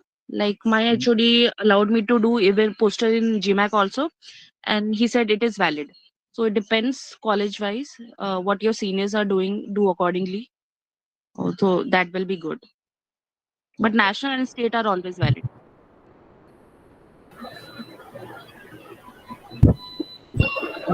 In PGMER 2023, it is saying national, zonal, or state conference of his or her specialty. So it has to be pharmacology. It cannot be Yeah, medicine conference. exactly. Yeah, like Napticon is famous for pharmacology. So Napticon, I think recently we had a Sopicon also. That is also pharmacology related. So you can do that. Okay. Amrit is here. Amrit. I will be Yeah, adding. I'm right here. You Yeah, should you be can take the questions. Like, MD मतलब MD thing मतलब जो MD का हमारा curriculum है, you should see to it and have a talk with your guide and HOD, because there is given you can either publish one poster, one paper, or one मतलब publication is one poster or one paper. But like my guide and my HOD said, I have to do मतलब three things. I have to do all of that. So it depends on the colleges also, and depend on your HOD and guide also. Absolutely, I completely agree, because in our college, they're not really fussed about how many papers you're presenting, right? Just do the bare minimum according to the guidelines, and they're okay with it. And so we decided that, just because we don't receive that sort of support because they're not really motivated. So we decided that we will just do one paper, just for the sake of completion and get it over with. But then it's always important to, build your resume as per your interest, as Dr. Kamal said, decide your pathway, and then, make sure you work towards that pathway right at the beginning. If your passion is in academics, then I think it's important to, churn as many papers as possible, because your progression in that line will depend on how many papers you have.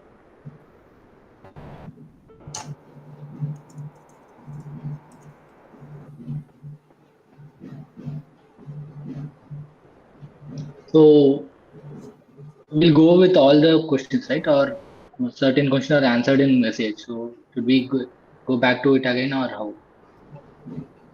Is that fine to go?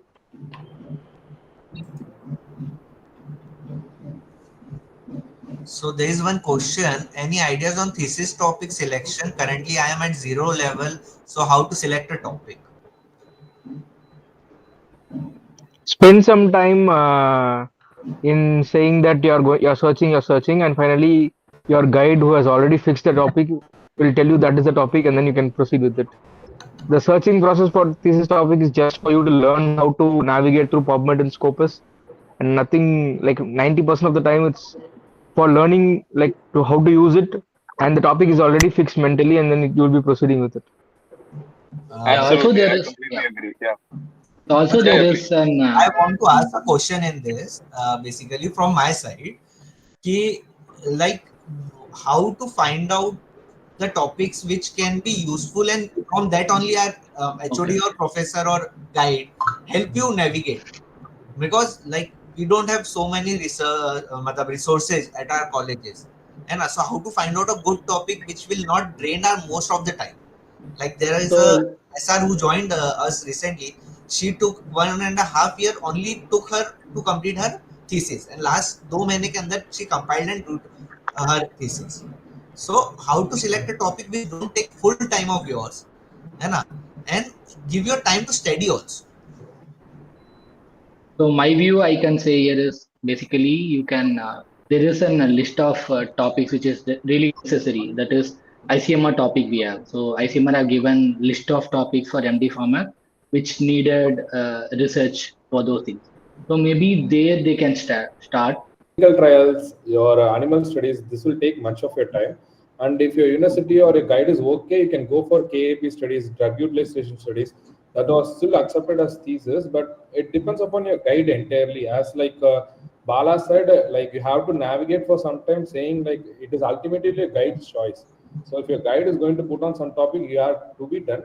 But for Rahul's question, exactly for time consuming sake, only these mainstay of like this trials and animal studies will take much of your time rather than rest in vivo experiments. You can part if the facility is not available in your college, you can participate with the lab outside. so that you can go and do this animal experiments, in vivo experiments, but it will cost you a little, like somewhere around a ballpark figure of like 1.5 to 2 lakhs. But it will help you gain the knowledge of an animal study, in vivo study, in a drug. Like the drug can be chosen by you, like the field of focus therapy area, whatever the drug, any new drugs. Just see the FDA's list of new drugs. If it is available in India in a tablet form, is easily available, then you can start doing a small experiment according to it. Or if you are really interested in finding out a topic yourself, first you can choose a topic like broad area like genomics or oncology or diabetes or hypertension. Then search for some latest systematic reviews where they'll be consolidating resources on a particular topic, with at the end saying some limitations of each study. So those limitations maybe you can try to address, which will be again a good topic for you to go proceed with, especially if you are already having some idea that you want to proceed in which area. Like if you want to do it in particular topic, that in that topic you can navigate, or if your guide is suggesting some broad topics, you can search for systematic reviews, and then in those areas at the end they'll be explaining about the limitations of those studies, which can be used as a good topic to proceed with. Okay. You have to be a disadvantage of those topics. What Bala said will have definitely time consuming, because it was a limitation of already a systemic review. So definitely it will be time consuming, but it will have a much bigger power for your study. Like you will be, your study will be, when you're presenting a study, actually, like we all like there is this World Congress of Pharmacology. It happens once in 4 years or 3 years. Like once it was done in 2023. So even us, like organizers, 23 batch, we can all focus on this. Next year it happens on around July or something in Australia. That's a big conference. Like all these Napticon, all a bacha hai, like it's a big conference. So it will have a big power for your study in there. Like as such, like like if you're going with the systemic and limitation and all. But again, constraints of the department, constraints of the institutes matters. So genomics and all institutes and some bigger like heavy spending departments may have genomics, sampling and all. But if it is possible, always do the feasibility of a study. I advise every junior, like however fancy the topic may be or however boring the topic may be, do a feasibility study before going for IEC. Because once you got the IEC and you have the IEC and then you check, actually recently Dr. Nitya Gupte, like Chem clinical HOD, she said the protocols set in an air-conditioned space is set to fail in reality. Because if you don't know the feasibility of a study, if you don't know what is the real work needed in the study, and doing like all the protocols and getting IEC and then going to further facing the reality will hurt you a lot. So decide the topic, like what is feasible in your college, in your institution, in the fund range, everything, check it. Because I've seen people rejected for like 3-4 topics altogether, 16 topics, and now we have people like every month they used to take 3-4 topics. Feasibility will not work, cost will not be work, patient load will not be there. So please be aware of it. That is a real, like in real world data, like feasibility is important rather than the topic selection and all. So this is where, along with what Dr. Deepan said, I want to add. So to understand how feasible it is, try to do 2 to 3 case, take 2 to 3 case record form, go to whatever you're going to do in this thesis and do it and see how exactly it is. So in that way, we will know exactly that is feasible or not in the long version of something. So, yeah, pilot, basically pilot, small pilot. Yeah, pilot. So next. There is one more question regarding this animal. Is animal experiment required if anybody wants to go to industrial path? And can we do animal experiments as a thesis? Yes, you can do animal experiments as a thesis. That is 100% accepted all over India. But with my knowledge and with my seniors and the faculties, like peoples in the industry, actually your thesis doesn't play a bigger role in, like it is not a mandatory requirement.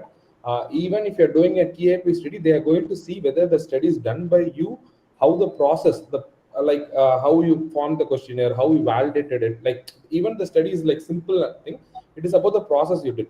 And if you want really, I have to negotiate with them. I have to play a better role. Clinical trials, randomized clinical trials are the gold standard. That will fetch you that is not something mandatory with that your CV. No, like if you want really some added advantage, RCTs will work.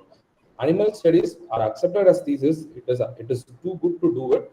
It is time consuming. Same thing like here, IEC, IAEC, you have to do everything. And if your college doesn't have an animals facility, you have attached with a lab. It all like has its own advantages and disadvantages.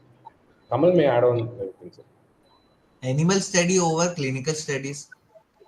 There's a question. Clinical studies. Actually, also one more thing. I would like to add on to what Dr. Deepan said. They concentrate more on the process, like how genuine you are about the whole thing, right? As simple as, collecting an informed consent form. So when you're collecting data, how often, are people truthful to the whole process? Because it's easy to fudge your results and easy to manipulate your results, right? So how truthful you are to it is what matters in the end, right? Because you're going to be handling more sensitive data, more sensitive areas, in several areas. So it's more important to be about how genuine you are. So now I guess this is about the LinkedIn. How important is LinkedIn visibility and meaning posting about attending conferencing and etc. So how the importance of LinkedIn in MD pharmacology? I guess I could be answering this. So I don't think so. There should be any doubt on this thing. But as we all know, जो दिखेगा वो दिखेगा. MD Pharmax, apart from their main PG curriculum, we also have time and capabilities to leverage our own self in the area of extracurriculars, including apart from having their own thesis and research paper, journal clubs, and articles and presentations. So if we have our own LinkedIn profile, which would be ultimately we are in this field to engage in the corporate sector of the pharmaceutical industries and drug development industries and clinical trial industry. So in the era of tech, I don't think so there's any better platform to have your own um, media engagement sites or anything which could present you as what you have done apart from your MD Pharmac degree. Degree would be having the same clinicians would be having their degree, the same non-clinicians would also be having their degree. But वो सब चीजें एक जगह पे आप इकट्ठी करके किसी को प्रेजेंट कर सकते हो. If you could present those things to someone in a more authenticated way, that would be much more helpful in being in the industry or sustain longer in the industry or getting that upper edge of having first movers advantage in the industry. You don't want to go around wasting time during your SRship or post your residency for finding a job or having some proper setup to land up for your own career startup. Thank you. So do we have to start studying KDT first or shall start off with Kedzen, etc.? KDT. So it is KDT. Just have full holistic understanding, then go with whatever mammoth you want to. And Kazang is actually tougher than Goodman. Goodman might look big, but it is actually easy. So, and if you go from KDT to Goodman, it is going to be more familiar to you. And you'll be first able to have one full understanding of the subject, because at the end of 6 months or 1 year, you'll be expected to answer any UG level questions. So it's better first you complete your UG level understanding, one full reading after your MBBS, a proper reading, and then going for any big book is better. But any small book, it doesn't matter if it's KDT or even Sharma or whatever small book you like, whatever you use in your second year, whatever is the latest version you can proceed with. But completing UG book once and then proceeding is better. To add on to Bala, like what our college is like, without KDT, you cannot pass MD Pharmacology. KDT is the bare minimum. So KDT is like the book for like, without KDT, you should not come to the exam. But how much you can go to GG or Gatsan, that is lipid cord, whatever it is. But KDT is the bare minimum of MD Pharmacology. Okay. So I'm not going to answer the question from KDT or failed. That's okay. So the one next more. question is okay. There's one from YouTube. I'll just share that one. Yeah. What's your view on PharmD students doing MD pharmacology? They can't pharmacology. not do Yeah, they MD can't do. pharmacology. Yeah. They have to do MBBS. After MBBS, they have to Yeah. do NEET, and after NEET, they have. PharmD is technically equal to MD Pharmacology. Yeah, in the industrial aspect, I have been into the contact of the PharmD and DPharm students. So when you join industries and the corporate sectors, one of us who would be joining as an MSL would be leading 10 to 11 or 15 individuals of DPharm or PharmD. They would be having much knowledge on the molecular level of how each molecule would be functioning, just the chemistry of the molecules, and we would be responsible for uh, the spectrum of the molecules engaging with the patients. So that's how the company would be beneficial from hiring MD Pharmex and D Pharm. Both of them would be having equal opportunities, but they won't be our fear factors for the matter of industries. No. So Yeah, if legally and this, technically, we have upper hand in handling patient or clinical aspects of any research. So Very that well part said. is going to set us apart. So wherever it involves clinical study, any paperwork or any actual work, they will have to recruit an MD. In other aspects like basic affairs, MD and PharmDs are actually equal, and they need not do an MD separately. but to fill it out, let's say for getting into industry, I don't think we'll be requiring MD Pharma specifically. Even MBBS who have done can directly get into medical affairs and those other pharmacovigilance or clinical. So it basically how skilled you are, that you have to prove yourself in industry, how good you are, so that you have an upper hand above everyone. That's what I would. One more important thing, as other streams of engineering get into IT, given clinical people are getting into industry in medical affairs and regulatory affairs, Yeah, and it is exactly. becoming a So competition in search of yeah. job and lack of opportunity in metros. It is happening. So a competition is So actually increasing. from industrial perspective, so when the two person are going, one have done MD Pharmac and one have done MD Medicine, specifically oncology or something. So they will prefer MD Oncology over MD Pharmacology. So that's how it works. So that's why you need to make sure that you are good comparably to them. There is one question: after completing pharmacology residency in India, what are the opportunity in USA as pharmacologist? Actually, other than India, there is nowhere there is MD pharmacology as such. There is only We have certified pharmaceutical physician can be done. Like you can be in industry, you can be put on site, or you be transferred to your USA branch. That can be done. But like there is nothing as a special scope for MD pharmacology other than this exact in US or something, like nothing like you'll be yeah, an pharmaceutical physician. That's it. or But you have to do PhD pharmacology will have yeah value PhD from yeah, pharmacology. either PhD or pharmaceutical industry. Also, there's this faculty of pharmaceutical medicine in the UK. They said Yeah, that will so also be more helpful to understand, you so know. that is a diploma in pharmaceutical medicine. So we have to They have write a that exam to get proposal into for UK. India. And, Yeah.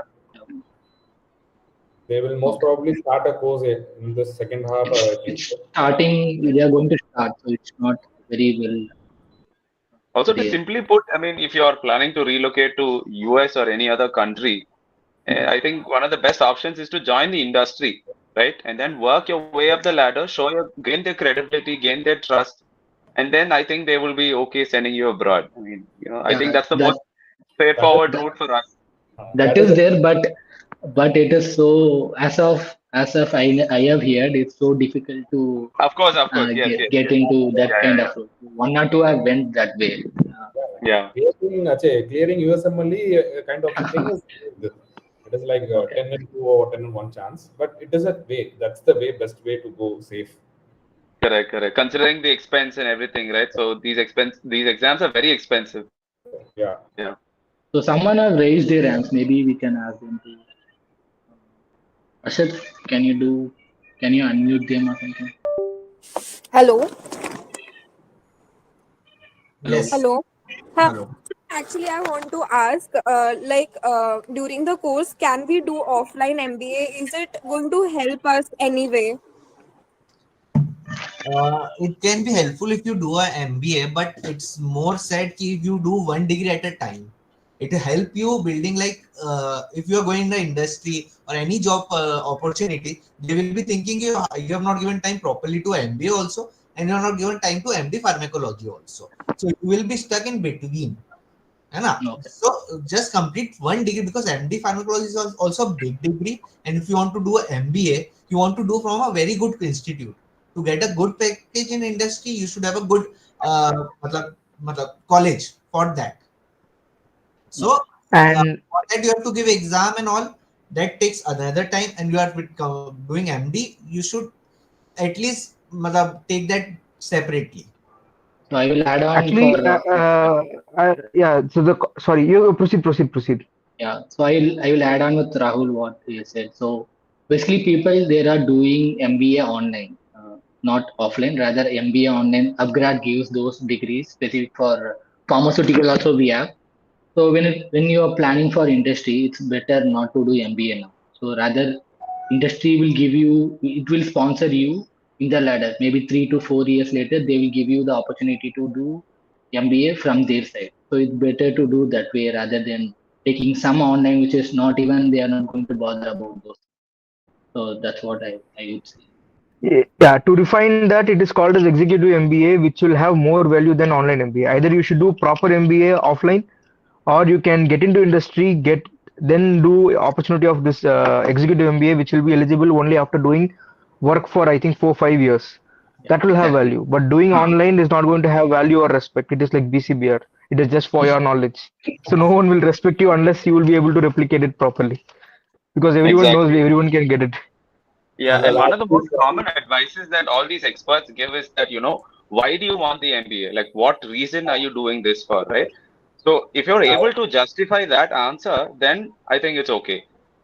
No, I'll like actually the person who asked this question to lots of this people, limited people. I'll answer in 2 minutes. Like, if you actually MBA does not help in as such in medical affairs. If you're going to change your field into marketing, like there is an industry also, there is medical affairs and marketing. If you want to jump into marketing, it will work. At the same time, like a big person said to me, doing an online MBA or offline MBA doesn't matter, but doing from an institute, like if you are doing even a 3 month diploma course in IMA or IAM, like any IAMs, will be more than an MBA from an online online course or even an offline MBA. So it is always your importance and what quality it takes to, brings to you. So if you want to do an MBA, do it from an institute it should have a quality. Doesn't mean it should be an MBA. Even a diploma degree for diploma in healthcare management or like anything, any diplomas from an IAMs will be having more value than an MBA. And if you want to jump to marketing, do an MBA. Otherwise, MBA will not hold a much value. Than, as Kamal said, CPM, like pharmaceutical fiction, that will hold more value than an MBA. Exactly. Absolutely. I think it's important to find your niche, right? What are you interested in? Get in and then decide which angle do you want to go at, right? So, yeah. And even without an MBA, you can go up the ladder. That is not a Absolutely. It just changes your path towards medical marketing and stuff. So that's it. There was a question regarding e-logbook. E-logbook, there are many colleges which don't say you have to maintain an e-logbook. E-logbook is just for your knowledge, because when you will have to compile your final logbook, so you will not be remembering what's happening in the 3 years time span. So it's good to have an e-logbook, maintain your daily records, what you are doing. Anybody want to add on the e-logbook part? It is about your institutional preference. Actually, for our institution, like from our batch, we were asked to fill e-logbook. It's nothing. The same thing we have to put in our seminars or PPTs of JCs, whatever it is. Exactly. We have attendance so and so, and it is private institutions may have it. Most GMCs will not obviously go to upgrade it. So it is not something mandatory, but it will help you obviously. You want to show demo of our e-logbook? Yeah, he is having it in our AAPR group itself. Well, for others, we have Rahul, me, and Krutik. We made this sample. Yeah, I saw it. It is in the group, right? Like in the group. Yeah, it's linked to the it's in the group. We increased the things and made it more easy. If you are having 28 postgraduate, you are having 15 faculties, you can write their name here and faculty's name there in the next sheet, and it will appear on the master's logbook directly. So you don't have to type every time. Yeah. Your time is also decided. You want to take a leave. Who is there are some people who moderate also.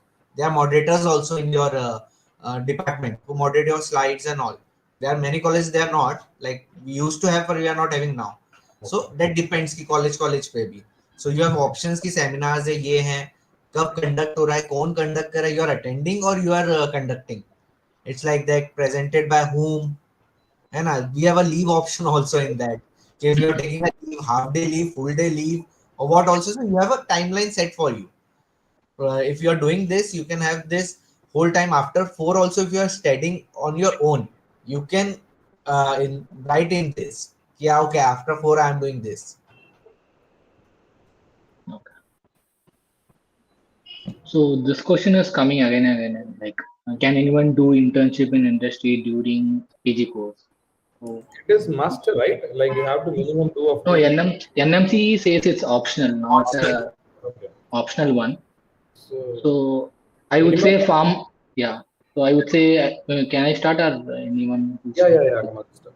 Yeah. So Pharma still gives this through a proper webinar session and stuff. So they will first have a question and answer session where they will be checking your personality trait, business knowledge, as well as scientific.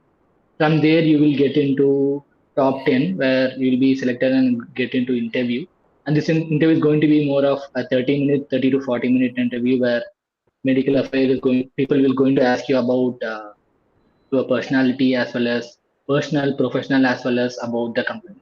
So you can go about it. Also, there are other pathways to get into industrial internship. You can connect with any HR through LinkedIn or any of your seniors who have been. From there, you just send your CVs the way it should be made, and from there you will be contacted and you will be having an interview. So basically, Mumbai, I think Hyderabad and Bangalore are having a core industrial internship. Mumbai may we have Pfizer, Abbott, as well as Glenmark, Indian Pharma, as well as global one. So Glenmark we have Ciplas and pharmaceuticals. And I think in Bangalore we have AstraZeneca and Novo Nordisk. They also giving internship. It's a 2-month internship where you'll be specifically in the medical affair role. I'm not sure about Hyderabad. I think Hyderabad we have a DRL, Doctors Reddy's Laboratory there. So these are the internship you can approach and see how it works. So anyone want to add on? Internship is not offline. You have to be there. You have to take that 1-2 months off and then you have to go. It is offline, yeah. It is offline. Yeah, it is offline. It is. Someone So was also asking, you should make sure. Somebody have raised a hand, so just. Yeah, Dr. Bhavani, Major Bhavani. Unblock him. Hi, he can unmute if he asks. Wants to ask. You can do internship after PG also, but if you want, but you can also do it during the post graduation. It's your wish. It doesn't mean that only when you do internship you will be taken or something like that. So internship is not it's an option thing. So even if you don't do internship, nothing is going to change. Either you go for certain courses which gives you a broad view of how industry really works. So that also you can do. Internship is just a better way of a conference where you will just network. It is just going to be a stronger networking and a better understanding of how that company works or something. So it's not necessary. So mostly in second year, industrial people will take you. Not in first year, not that much went in first year. So second or third year you can go there.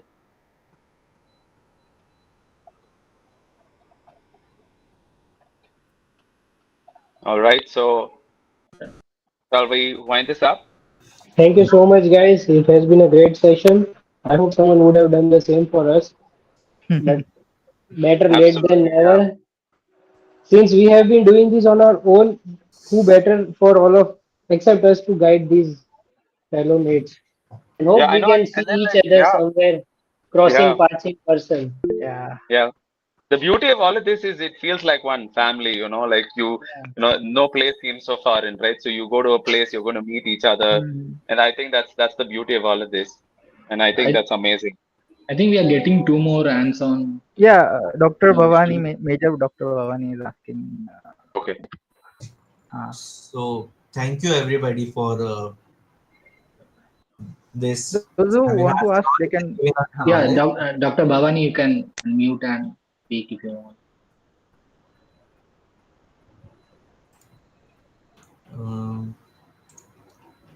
I think they're having a bit of a technical difficulty. You're always free to post your Yeah, you questions can on the ask in group. group. Yeah. Yeah, always. We're always there. Harshad's always there. So, yeah. And also, like I think we should have these small sessions where we go through like how to use PharmaNotes. I could see a lot of questions where they're asking how to use PharmaNotes Pro. Maybe we can have combine that session with how to make use of the e-logbook, and we can combine all of these three things and say, okay, we'll have a technicality session, right? Can you all hear me now? Yeah, we can hear you. A technicality session or a Harshad session, anything works. Absolutely. Yeah, we'll do that. Yeah, Dr. Bhavani, we are able to hear you. You can ask. Yeah, see, I do understand that there are very exciting times ahead, but are there certain concerns for the pharmacology subject as such going forward? Because I feel a lot of people are shunning the allopathy medicines just for the quality of medicines that are coming out. And is it something that we should be concerned about? Because even recently there were reports in the newspapers saying that these categories of drugs have failed the mandatory tests.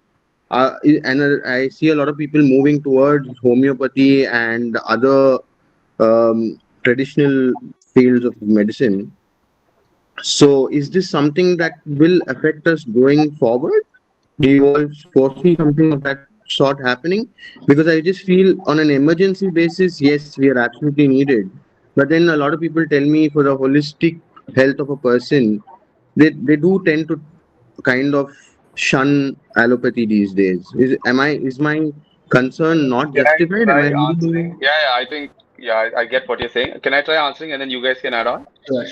Yeah. I think the beauty of our field is that if you in the coming months you'll realize that we have all of these questions that you answered, right? So there's this thing called ethnopharmacology, right? So you have a combination of traditional medicine and allopathic medicine, and then all these nutraceuticals that you see, and then all these AI companies that that you see these days, right? Precision health and functional medicine and all of that, right? So all of these have a major role for pharmacologists to play in. Right, so we're always going to be relevant. Okay, so the people who are being very superficial about this, I mean, you just have to ignore the background noise, right? I mean, when you're in the field, when you get to learn more about it, is when it's very fascinating. I myself didn't know about all of this when I joined. Only after joining that I came to know about all of these multiple facets that we're involved in, right? So we also have deal with something called materiovigilance. We also deal with hemovigilance. Basically, we're there everywhere. It's just that we need Just to to find add our place. to your thing, any PG branch would have ultimately three terminal endings. Either you end up in a corporate sector, as we can do, or you could be working as in a hospital and earning the same amount. Either you could be developing your own center, which could be your own industry or own hospital setup, or either you could be joining third as a teaching institute with clinical or non-clinical side. As pharmacologists, we are having the super availability of pivoting to any of this sector at any point in given life. No clinician could set up from clinical side to permanent side or permanent side to clinical side. We as pharmacologists are having the utmost grace to switch our point of view from having one spectrum to other spectrum at any given point at n number of times. So that is the beauty of our branch, how much flexibility and spectrum this can provide to us. And even if we are having one option, we can have others open too. But to a clinical side, if they are going into one direction, they don't have the option to pivot, turn back, and have the other way around. And to add to that, as a pharmacologist, we have the responsibility to shift back the gravity towards allopathy by contributing to better medicines and like to contribute to better research that is going to build confidence in common population. And also we have the role in approving the homeopathic medications. We are going to convert that into an economic scale. So at the end of the day, if homeopathy is going to grow, it is at the end going to come to us to convert that into a commercial grade medicines. So it's going to be a win-win for us. Whatever field is going to thrive, if it has to be commercialized, it has to go through us, and we have more opportunities it means. And I want to add one thing. Like one thing. Basically, when Amrit started the session, it was all about pharmacology. What is pharmacology? Basically, I personally don't opt with the sentence of allopathy or something that was framed just for this homeopathy and thing. We are scientific research-backed medicine. So if some medicines other than anything is going to come into our field, and if it is well researched and have a well clinical trial data, animal trial data, everything, then it is again our medicine. It is not allopathy or it's not homeopathy. So it can never be a threat or something. And holistic, all should be. The words can be anything. Basically, the what pharmacology is about research. You should have a backing of a strong, valid scientific data. So without a valid scientific data, nothing stands in front of us. It's about all PR marketing and cultural marketing, whatever it can be.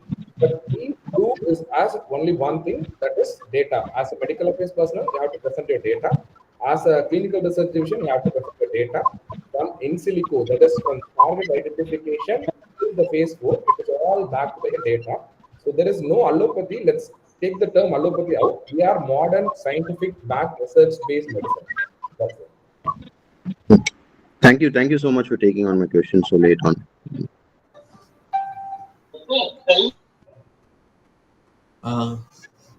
Should we wind this up? Yeah, Amrit, had a great time, man.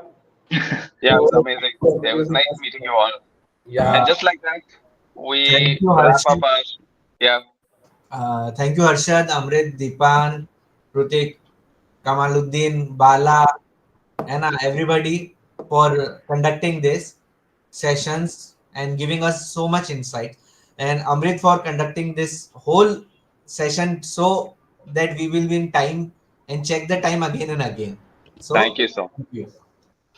No, that's the amateur thing always. It like as like from this department who organize regular thing, time management is something like it will get into place, and we will come with more number of webinars. We'll slip into topics. We'll Absolutely. go all obviously, but today time is nothing. Like this is bound to happen. Yeah. And and apologies on behalf of everyone who breached the time timeline. Nothing. That's if you are clear, crisp, like confident, like you're slow, but it's all that was needed. That's it. Nothing. Time.